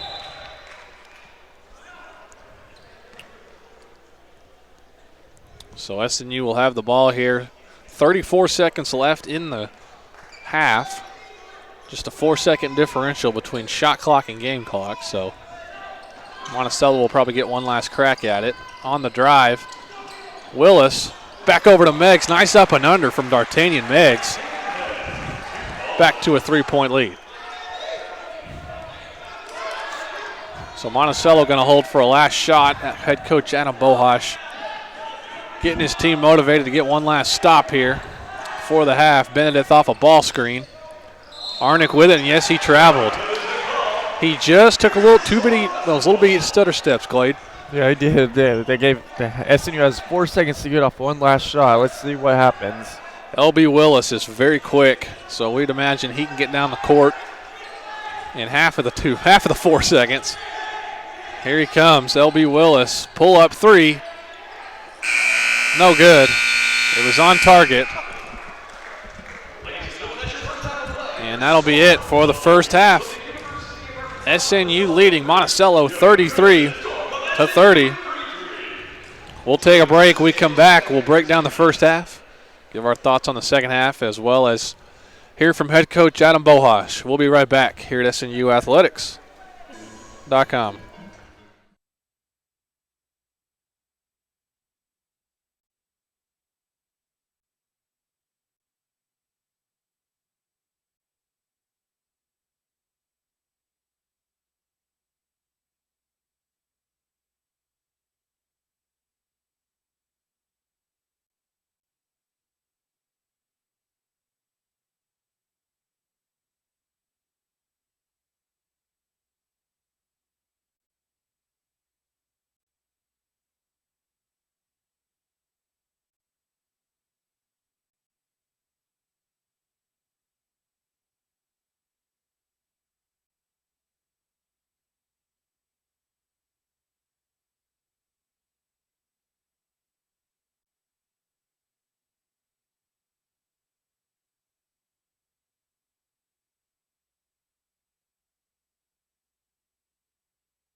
Welcome back to SNUathletics.com. Tanner Stiles alongside my partner Glade Pittinger.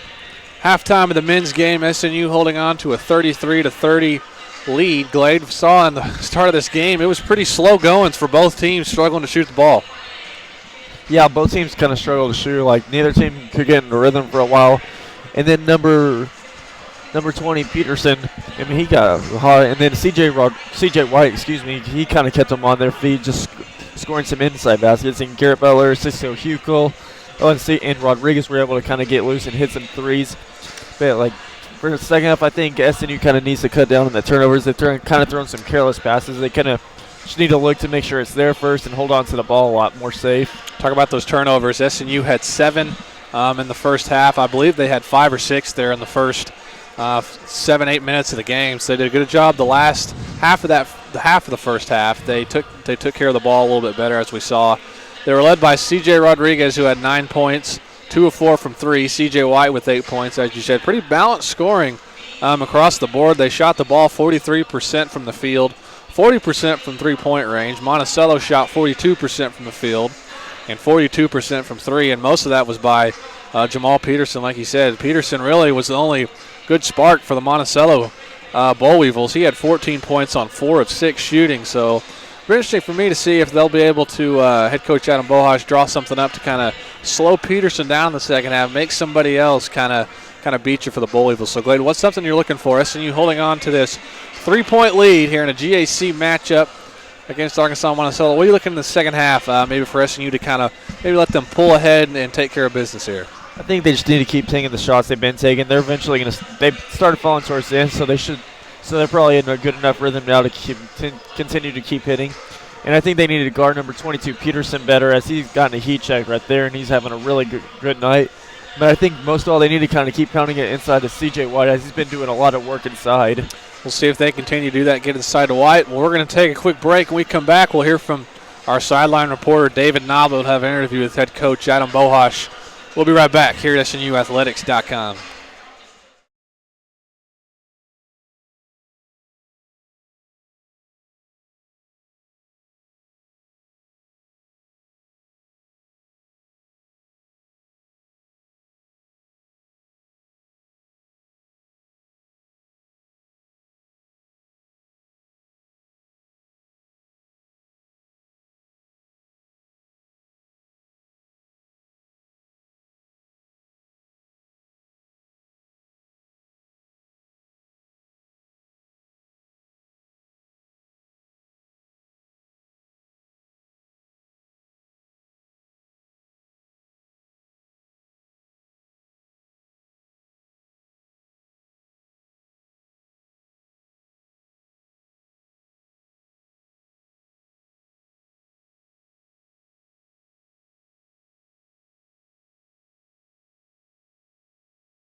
David Noblett back here on SNUathletics.com alongside head coach Adam Bohach. Coach, a good little run there to the end of the first half. Talk about what you guys were able to do at the end of that and what started that little bit of a run. Yeah, I thought we finally kind of got our sea legs under us and got a little energy. You know, it just was real dead, and I think we're starting to get a little traction.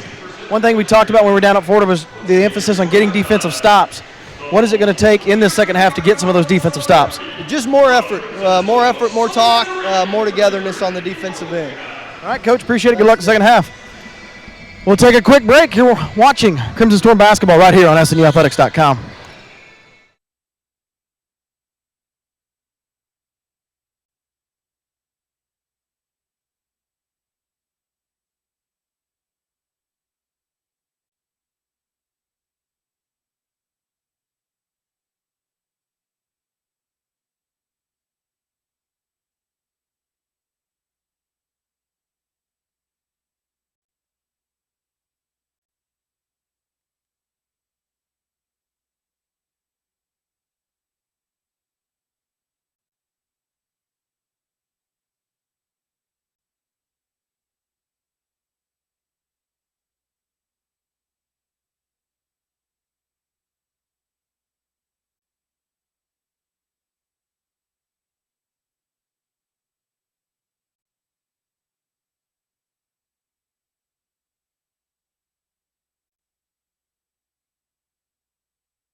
Second half kicking off here inside the Sawyer Center.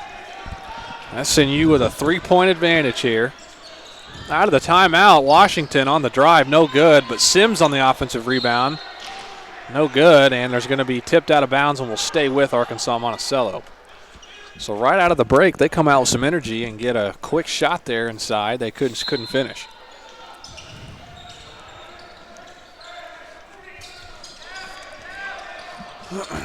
Bull Weevils have it on the baseline. Sims takes a jumper. It's good.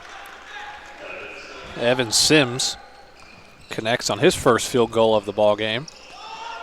1-point lead for SNU.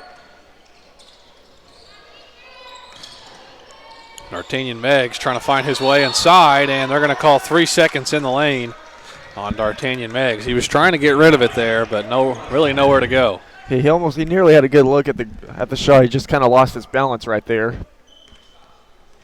So an early turnover for SNU. And the Bull Weevils come back the other way.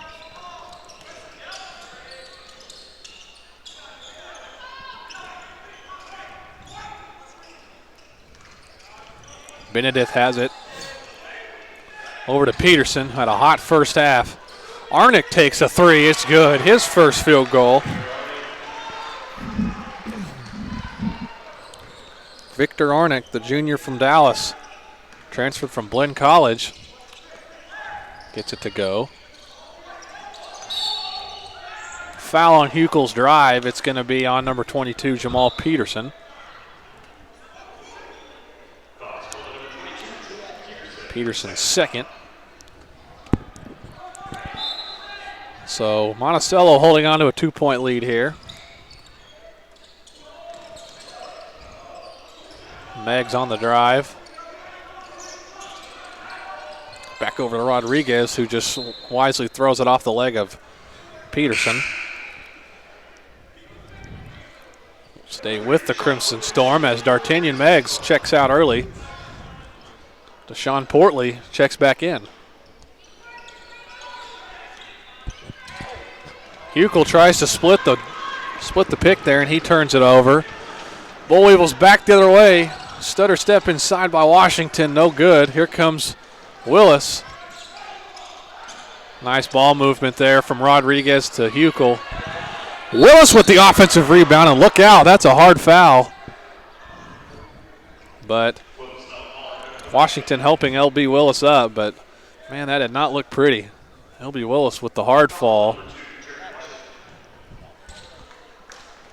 Willis seems to be okay as he will head to the free throw line. Willis had a pretty quiet first half, just 2 points, but he contributed in other ways. He's got 6 rebounds and 4 assists. He's definitely more than just a scorer/athlete. He can make plays for other people as well, and he's a pretty solid rebounder for his position. First free throw for Willis is good. As you said, he's only 6'1", but his incredible athletic ability enables him to get inside and make some plays on the glass, helping out, as we've seen there on this last possession.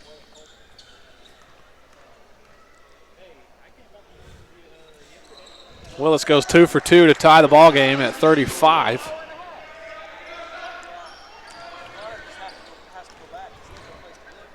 So here comes Monticello.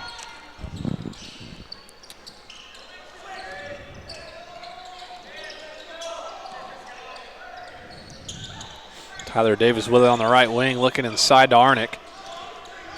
Little spin move, gets it up and under. Nice move by Victor Arnick. His second bucket. Back to a 2-point lead. Pass very nearly picked off, but Francisco Huckel fires a three and makes it. Back to a 1-point lead for the Crimson Storm. Yeah, we talked about earlier how that Cisco Hugo can be very dangerous from the three. When he gets in rhythm, man, he can just do anything. A little floater by Peterson, up no good. Rodriguez on the board. Here comes Willis. Nice pass to Sean Portley, who fires a three, no good. Rebound, Huckel up and in. Back-to-back buckets from Francisco Huckel, and SNU leads by 3.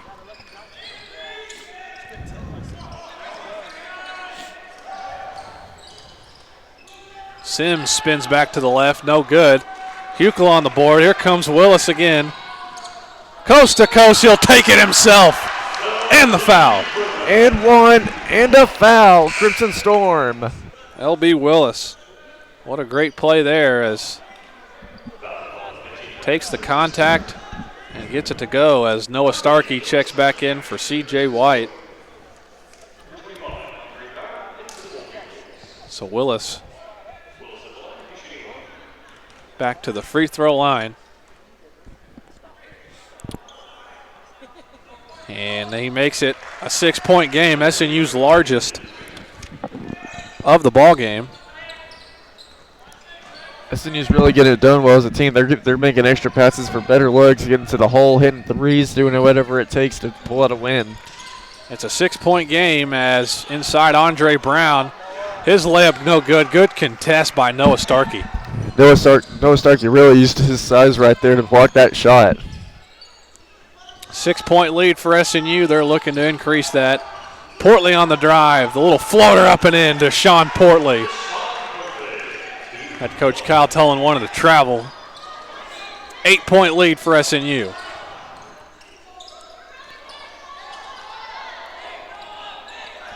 Feeding inside. Offensive foul. Arnick as Francisco Huckel drawing the charge there. SNU's really started taking control of this second half. They got down real quick, but then got right back up. 8-point lead for the Crimson Storm. They're looking to make it double figures on this possession.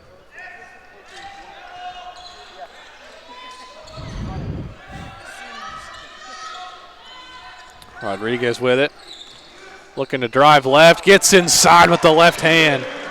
Up and in. What a run SNU is on here. Timeout called by Monticello. That will lead us to a timeout on the floor. 47-37, SNU taking a lead here. We'll take a break. We'll be right back here at SNUathletics.com.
Play back in action here inside the Sawyer Center.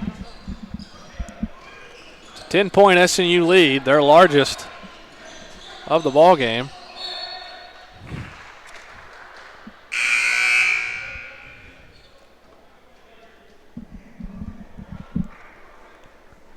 And another timeout on the floor. And we'll take one with them. 15:27 left. SNU leads 47-37. We'll be right back.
Welcome back to SNUathletics.com. Monticello has it here. Another foul here on LB Willis. Ball will stay with Monticello. Take a brief moment to give a shout out to fellow broadcaster Connor McKenzie, tuning in all the way up in Tulsa. Hope he's had a good Christmas break. Excited to get him back on the air here as second semester starts, but out of the foul there, it's Benedict inside for an easy right-handed layup. Some people are still on break while we're here doing some work. Yeah, Connor Glade's giving you a hard time because we're actually working here and you're at home on the couch eating some Cheetos, I'm sure. Nonetheless, we got a basketball game going on. It's an 8-point lead for SNU, and LB Willis firing a three, no good. Back the other way comes Monticello. Inside, it's Arnick working on Hukel. Up and in, strong move by Victor Arnick. 6-point lead now for SNU.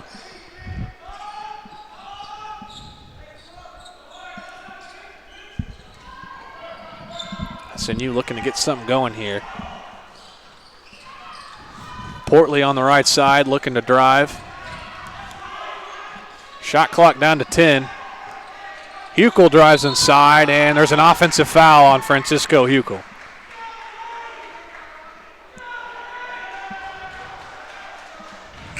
So it was Andre Brown who drew the charge as LB Willis and Hukel will check out.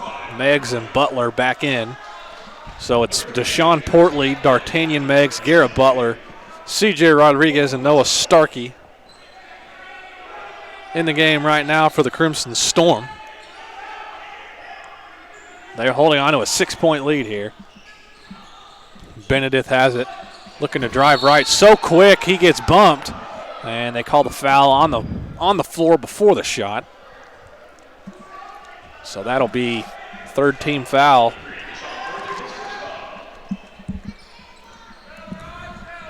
There, so Monticello will be inbounding here. And another foul called. Man, these officials have been very wayward with their calls so far in the second half. Called a lot of tick-tacky fouls as that one goes on Starkey, his second. Both teams have 4 team fouls.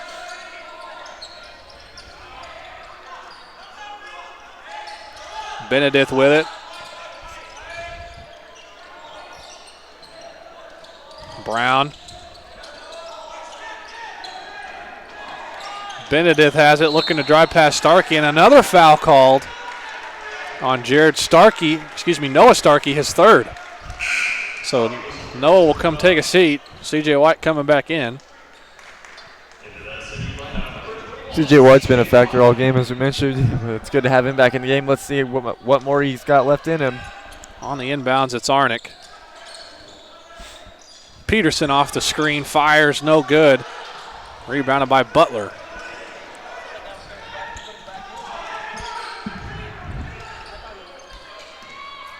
On the drive, Portley gets it knocked away, but Meggs gets it back.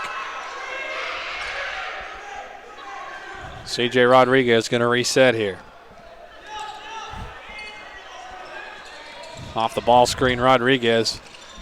Out to Butler, who fires a three. Yes, sir. Rattles it in, Garrett Butler. Get the lead to 9 as there was some contact under the goal there between Meggs and Peterson.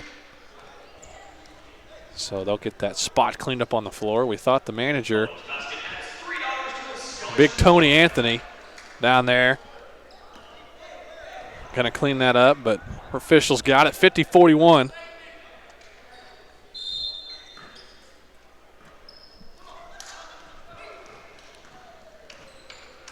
Seven minutes in. On the drive, it's Arnick who flips it up with the right.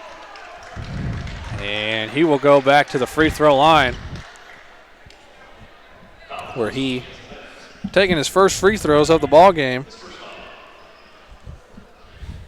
And as crazy as this sounds, Glade, this is the first free throw attempt from the Boll Weevils in the ball game. Yeah, SNU's done a good job defending without fouling, so Coach Ball has just got to be pretty happy with that. Like, if you can play good defense without foul most of the time, then you're definitely doing something right. Off on the first.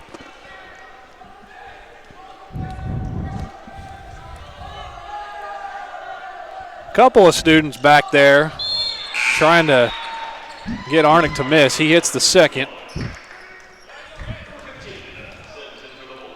Like we said, classes don't resume till next week for SNU, so they are without their most of their student section in this one.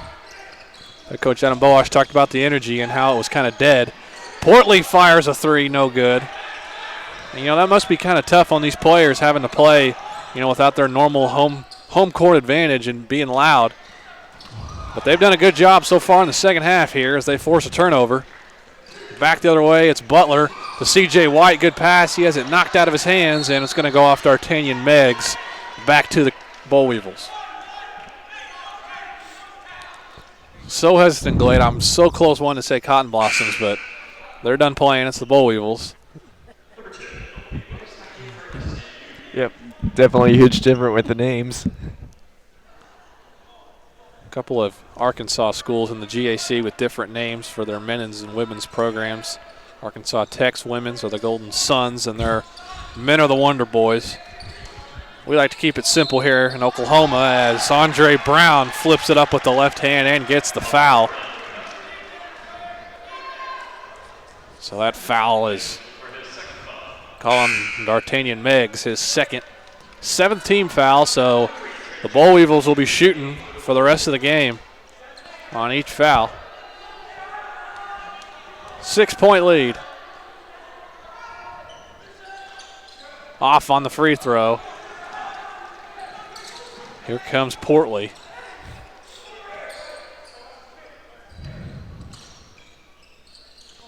Over to Butler.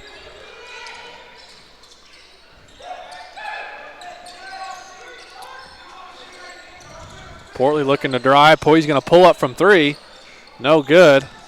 Rebounded by Monticello. Portley's just been off a little bit, Glade, in his three-point shooting tonight.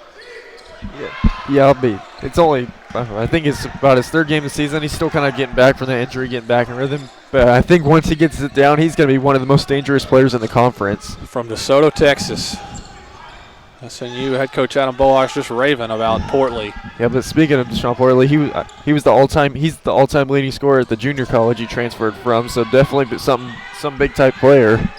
C.J. White backing down, and he's able to draw a foul there on Sims inside. So that'll send C.J. White to the free throw line, but not before we have a timeout on the floor. We'll take it with him. 11:23 left in our ball game. SNU holding on to a 6-point lead Don't go anywhere. We'll be right back here at SNUathletics.com.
Get it out. Welcome back to SNUathletics.com. CJ White's at the free throw line for SNU. Looking to extend this lead a little bit. White with 8 points and 4 rebounds. Had a very strong first couple minutes for SNU when they couldn't seem to buy a basket. Yeah, both teams are hitting shots a lot better now, but both just had a really tough start. So it's been a pretty low-scoring ball game so far, but pretty good defense on both ways too. Huckel checks back into the game for Artanian Meggs, so it's a 7-point lead.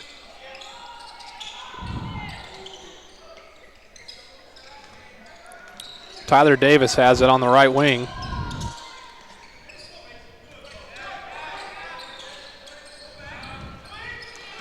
Brown with it, looking to Jeffries for three, who tries it no good. Rebounded by White. So back the other way, it's Portley. Huckel was trying to find White inside, but just over his head. For the fourth turnover of the second half, making their total up to 11 for the game.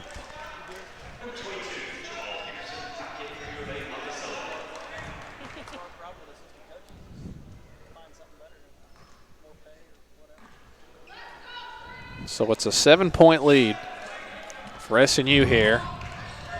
9 minutes in to the second half. Davis tries a three. It's good. Tyler Davis, that's his first three. He was 0 for 2 previously from downtown. Lead is cut to 4. Willis back the other way inside. Good move by LB Willis. He's up to 9 points. Stuff in the stat sheet like always, Willis. 9 points, 6 rebounds, and 4 assists. Lead is back up to 6. Back over to Davis, who gets it poked away by Willis, and here comes Portley. Back the other way. White with the two-handed finish up as Brown tried to take a charge. I thought I was about to get a little rowdy in here. It looked like he was about to slam it home, but just started to lay it in. We thought the two-hand flush was coming, but White just smartly lays it in here. 55-47.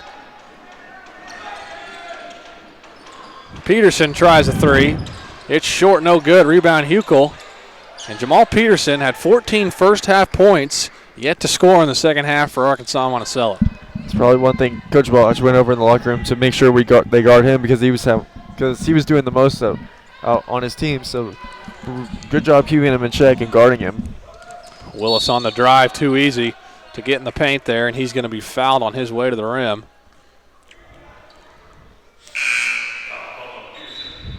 Foul is on Peterson, his third foul.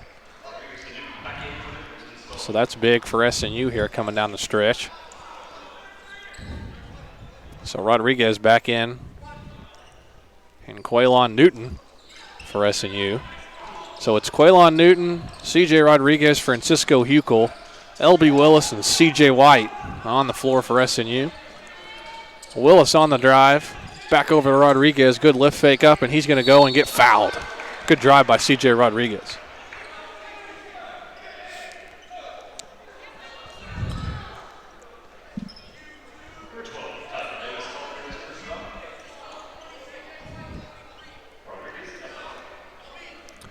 So C.J. goes to the free throw line where he's 1 of 2 so far. 11 points. And make it 12 for Rodriguez. Leads the team in scoring at just under 18 points a game, 17.7. He's on his way to that mark here. With the make there, he just needs a couple more to get his average. Back to a double-digit lead here in the Sawyer Center. 9 minutes to go. Davis back to Peterson.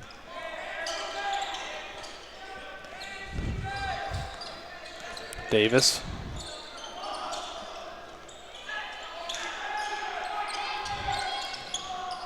Three-pointer by Davis in the corner again. No good off the mark.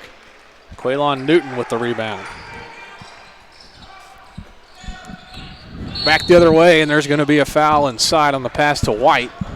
Quaylon Newton, he's only a freshman, but like when he's on the floor, he can make some very dangerous plays. He is so explosive, and he loves to dunk. So if you're in transition, you better watch out for the alley-oop. That foul was on number 23, Victor Haywood, the junior from Dallas. Picking up the foul as White goes back to the line, where he is 1 of 3 on the night. Make it 2 of 4. White has 12 points to go along with 5 rebounds, so doing a good job and contributing here as L.B. Willis checks out. Portley checks back in.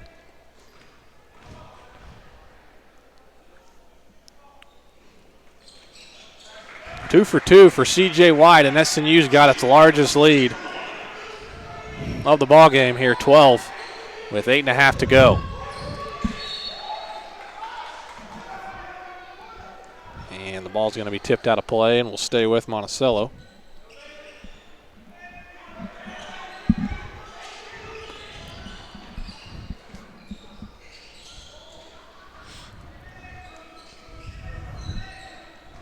Peterson with it here. Good pass inside to Washington, and he's going to be fouled by C.J. White.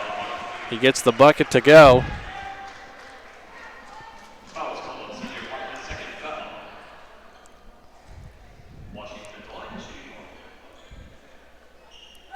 So Washington will go back to the free throw line.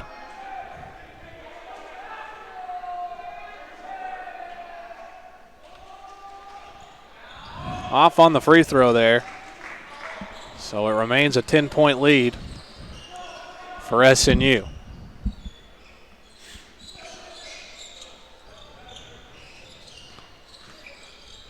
Just 8 minutes to go here in Sawyer Center. On the drive, it's Newton, flips it up. Not to go, but Quaylon Newton is going to go to the free throw line. I thought we were about to have a panic. I thought people were about to panic as it looks like he was going to flush that. Fouled first, so he'll have free throws when we come back after the break. 7:56 to go. SNU leads 59-49. We'll be right back.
Coylin Newton is back at the free throw line for SNU.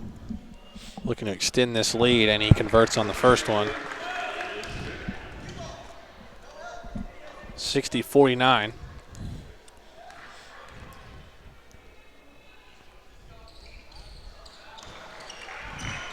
Good on the second one. So back to a 12-point lead here.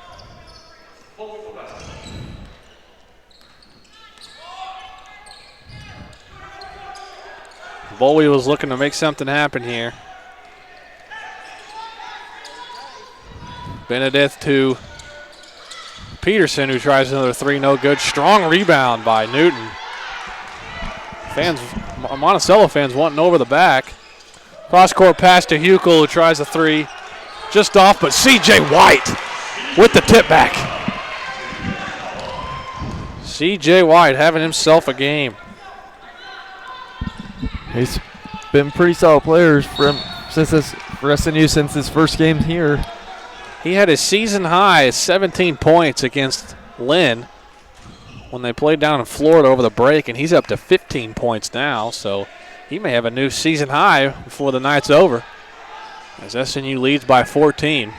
7 minutes to go.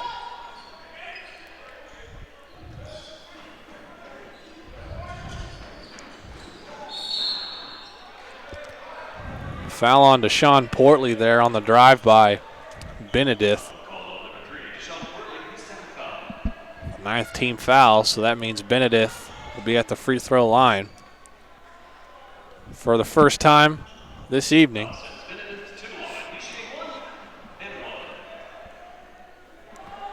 SNU's got a 14-point lead right now, so they just got to hold on, keep playing smart, and they should come out with a win.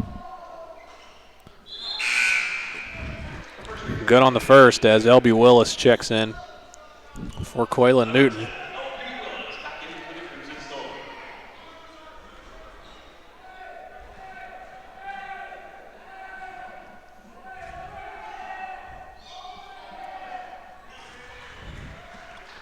So good on the second. And here comes L.B. Willis with a 13-point lead.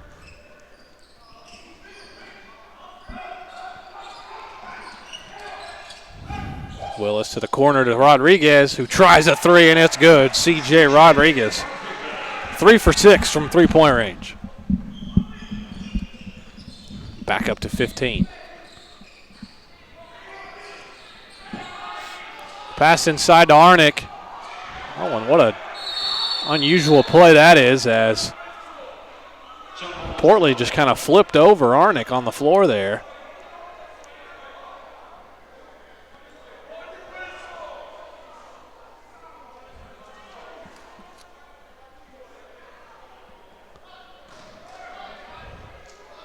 So they're going to call a foul, I believe, on number 20, Victor Arnick. So we'll go back the other way as they working to sweep up that spot on the floor. SNU with a 15-point advantage here with 6:38 to go. Looking for their third conference win. Getting into the heart here of conference play as SNU, both men and women, will be back at it this Saturday afternoon against Southern Arkansas, and then this following weekend, a pair of more games, Thursday and Saturday as well at home. As there's a turnover here, we'll go back to Monticello.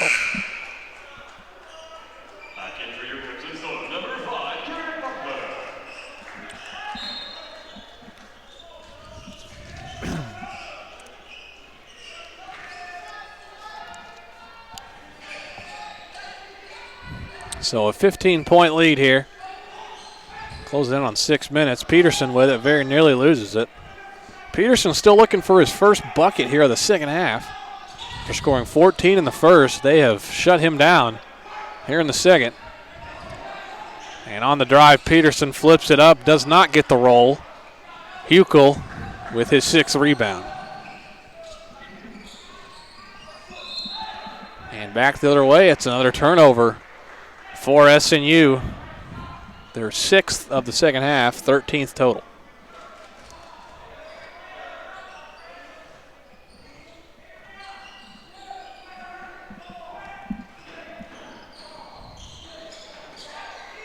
Inside, it's Arnick. Nice pass to Brown inside there. Andre Brown was able to slip behind the defense. Get a bucket there. 13-point advantage. 5:30 to go.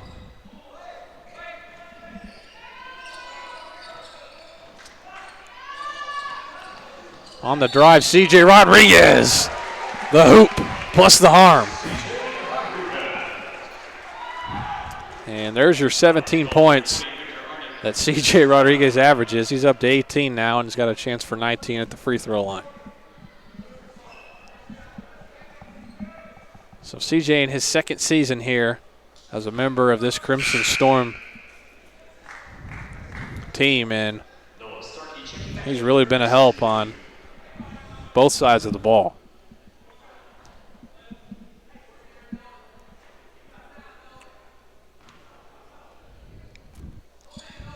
Rodriguez 4 of 5 from the line. Now 19 points. And SNU largest lead of the game at 16. SNU has really took charge of this second half. Only up 3 and then got down by a couple points in the second half. Really took charge from there, has dominated since. So on the shot attempt there from the Boll Weevils is off the mark. SNU back the other way. 5 minutes to go. And we should expect to see SNU kind of slow things down a little bit and work this ball. Oh, the alley-oop pass to L.B. Willis. What a pass from C.J. Rodriguez. Now, Glade, had that been Coylan Newton at the other end of that alley-oop, that may have been a two-hand flush. We talked about L.B. Willis's athleticism earlier. Willis went up to get that. Don't get me wrong, Willis is only 6'1", got up to get that, but nonetheless, their lead is 18, and there's a timeout on the floor. We'll take it with them. We'll be right back here at SNUathletics.com.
Play back in action here in the Sawyer Center. 4:43 to go.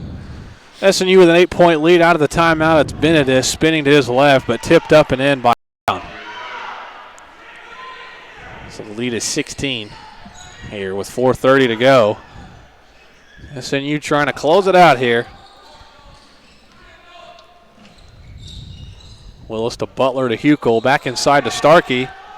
With the right hand, Noah Starkey with the strong finish. His second bucket. He's got 4 points and 4 rebounds. Andre Brown with it. Stolen by Rodriguez. So he will slow things down. Second steal for Rodriguez.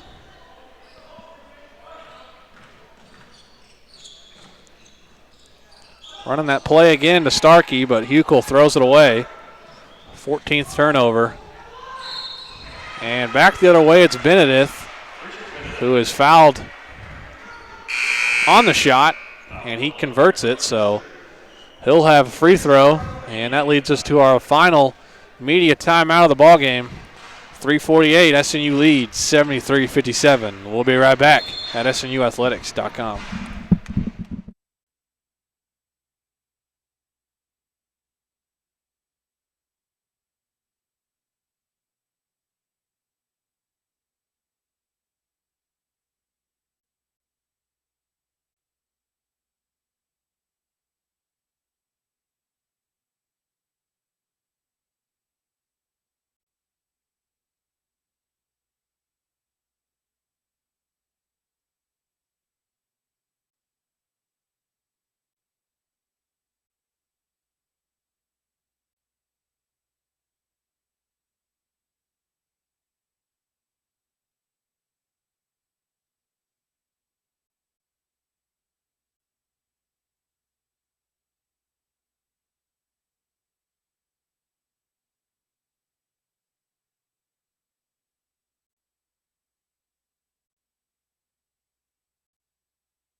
Welcome back to SNUathletics.com. I'd like to take a moment and thank all of our viewers here watching live on YouTube, streamed through on SNUathletics.com.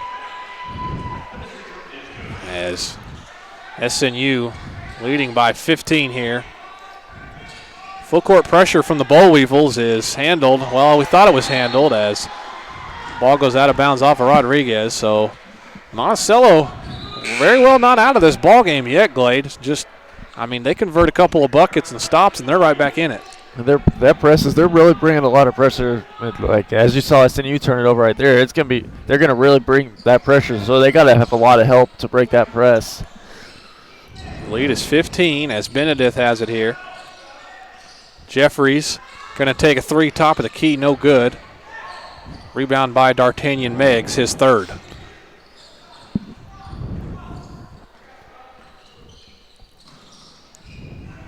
So 3:15 to go. SNU looking to work the offense and get smart shots here down the stretch.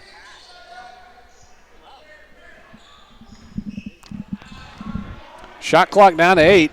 Willis on the drive, down to 3. He's got to make a move. On the step back, and thought he was going to draw a foul there. Man, these officials just weren't very clear on what they were trying to signal there, but nonetheless, it's a shot clock violation. Yeah, LB was on that shot clock hustle right there. I mean, it was a great effort by Willis to try to draw the foul, but it was not called, so. No, maybe they milked the clock, so they took some time off that the Boll Weevils could have used. Benedict has it, left wing. Little shake and bake crossover. Back to Washington, the left hand reverse layup off the mark. Another rebound by Meggs, so here's Portley. He'll slow it up.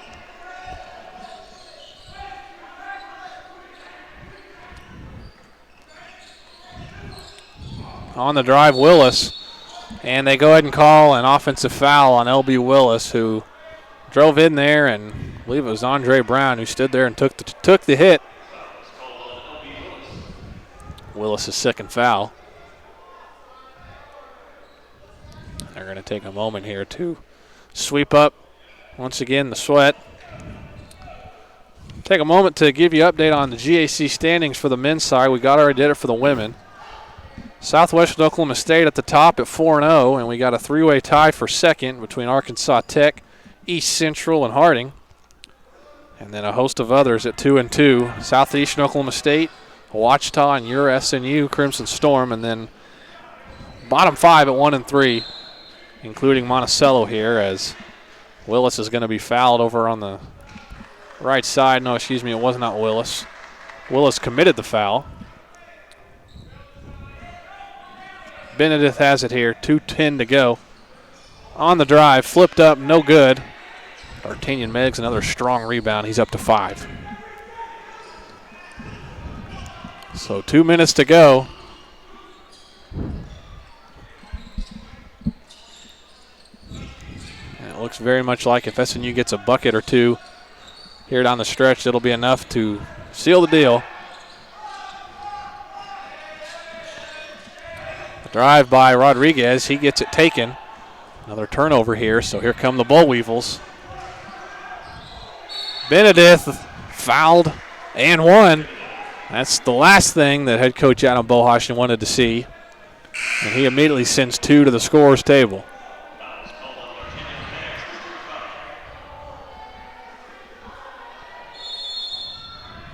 And some communication there between SNU players, and it's going to be a timeout on the floor.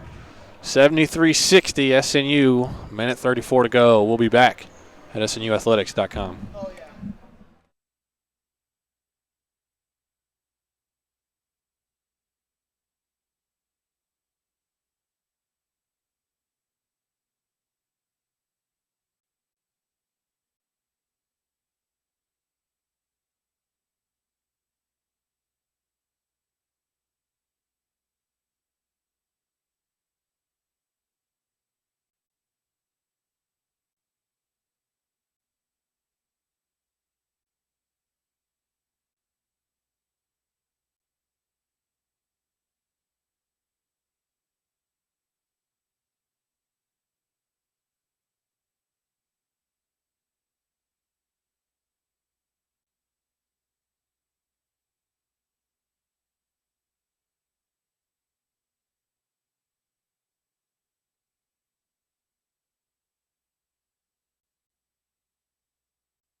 So out of the timeout, it's Richard Benedith at the free throw line. He's got 16 points, a very strong second half for Benedith.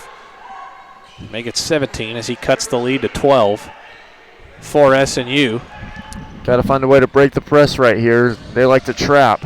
Just 90 seconds left in our ball game. And backside they find Portley, who walks in and lays it in. Portley, 6 points off the bench. It's a 14-point lead. Yeah. But right back the other way, Washington gets an easy bucket. Well, Portley was another one of those guys we thought we were going to see a breakaway slam, but it ended up being just another layup. Breakdown on defense for SNU, and they're going to call a foul down here on number 2, Jerron Washington. So that'll send L.B. Willis to the free throw line, where he is 3 for 3 tonight. Minute 6 to go, 12-point lead.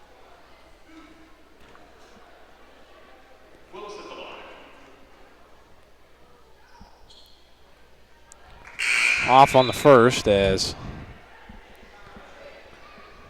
a couple of boll weevils check in here. Brown and Davis to be exact.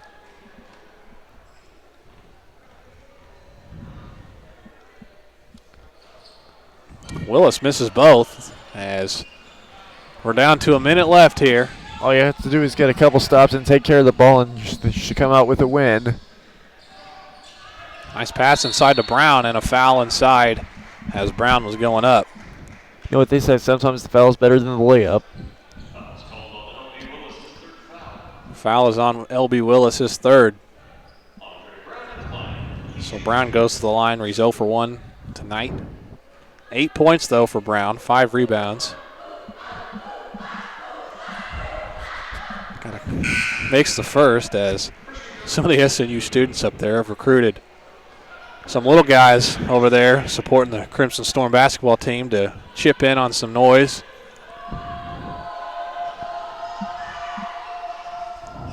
Misses on the second. So Willis will slow things down here. Not before there's some pressure, so they go ahead and foul Deshaun Portley and send him to the free throw line. So we talked about this is Portley's third game as a member of the Crimson Storm, and he scored a total of 20 points in the first 2 games. And he's got a chance for 2 more here. Makes the first, so if my calculations are correct, if he goes on to make this next free throw, his average will stay at about 9.5 a game off the bench. And that it does. So 28 points in 3 games for Deshaun Portley as lead is back up to 13. Benedith on the drive, no good, rebounded by Huckel. And they're having some more full court pressure, but it doesn't look like they're going to foul. Huckel gets it across to Portley. So about a 6-second difference between the shot clock and the game clock, and this will more than likely be the final possession for SNU. It looks like they're just going to let them run the clock out right here.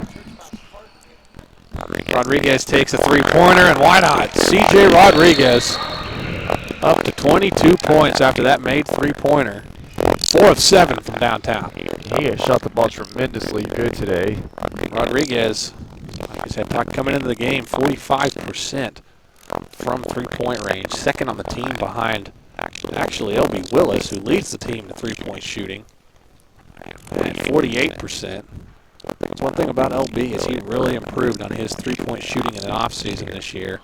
So as a junior now, he has that to add to his already big arsenal of weapons. Yeah, LB can do it all as a junior. He's one of those guys who doesn't have to take a lot of shots. He's got so many guys around him.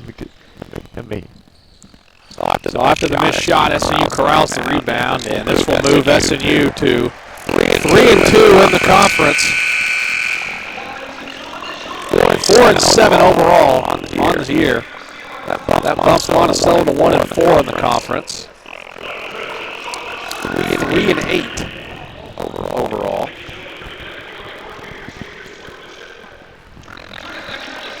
that is our final here in this one. It takes it 80. 64. We're going to keep it right here on air. And break down final game there. C.J. Rodriguez led the way for SNU with 22 points. C.J. White right behind him, 15.6 rebounds. Willis with 11.7 rebounds, 4 assists. SNU shot 52% from the field, 38% from three-point range. Turned the ball over 13 times in the ball game. Monticello was led by Richard Bennett, 17 points. 2 rebounds, 3 assists. Peterson had 14 points all in the first half. He was held to nothing in the second half. As the Bull Weevil shot 41% from the field, 36% downtown, and they also had 12 turnovers. So Glade, what are your final thoughts on tonight's ball game? Coming in, picking up a pretty good GAC conference win. They showed, like I said, both teams struggled on shots, but they both kind of picked up. SNU led by 3 in the first half, got down by 2. They completely took it there. They dominated. Pretty good carry, good ball, stops, and shut the ball really well. They were able to get a good night tonight. So both men and women back at it. This Saturday afternoon as the women tip at 1 p.m. and the men tip in 3 against Southern Arkansas. The Mule Riders will come to town as both the men and women are kind of struggling. So we'll see those couple of matchups here, and we'll take a quick break. When we come back, we'll hear from C.J. White as well as head coach Adam Bohash. We'll be right back here at athletics.com.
Welcome back to SNUathletics.com. I'm here with CJ White. CJ, 15 points, 6 rebounds. Talk about kind of what it felt like to be back at home after playing the tournament in Florida, to be back on the home floor, and for you guys able to get the win. It was nice being back home. We haven't played a home game since November, and we went down to Florida, played some tough games. Didn't come out too well, but we were determined to come back here and bounce back and get a win. Talk about halftime and only up by 3, but the second half some adjustments were made. You're able to get those defensive stops. Talk about how those stops really led to kind of you guys having that outburst of offense in the second half. Every day coach preaches to us lockdown on defense. In the first half, we really didn't have our legs, because we've been off for so long. And after halftime, everybody they got their second win, got their legs under them, and we was able to get a bunch of stops and then come back on offense and score. So now you got another game against Southern Arkansas this Saturday. Talk about the kind of momentum now. A good GAC win tonight. Talk about that momentum carrying on in the Saturday. Tomorrow we're going to come back to practice, same mentality every day. And then Saturday we're going to come back with it and get another W, try to. We're going to try our best for that. Good game tonight, CJ. We'll look forward to seeing you on Saturday. We'll take a break. When we come back, we'll hear from head coach Adam Bohash. We'll be right back.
Welcome back to SNUathletics.com. I'm here with head coach Adam Bohash. Coach, we heard you talk at halftime about the adjustments made, about how their legs kind of weren't under them in the first half. What other adjustments were made in the second half to more of kind of get the defensive stops you needed?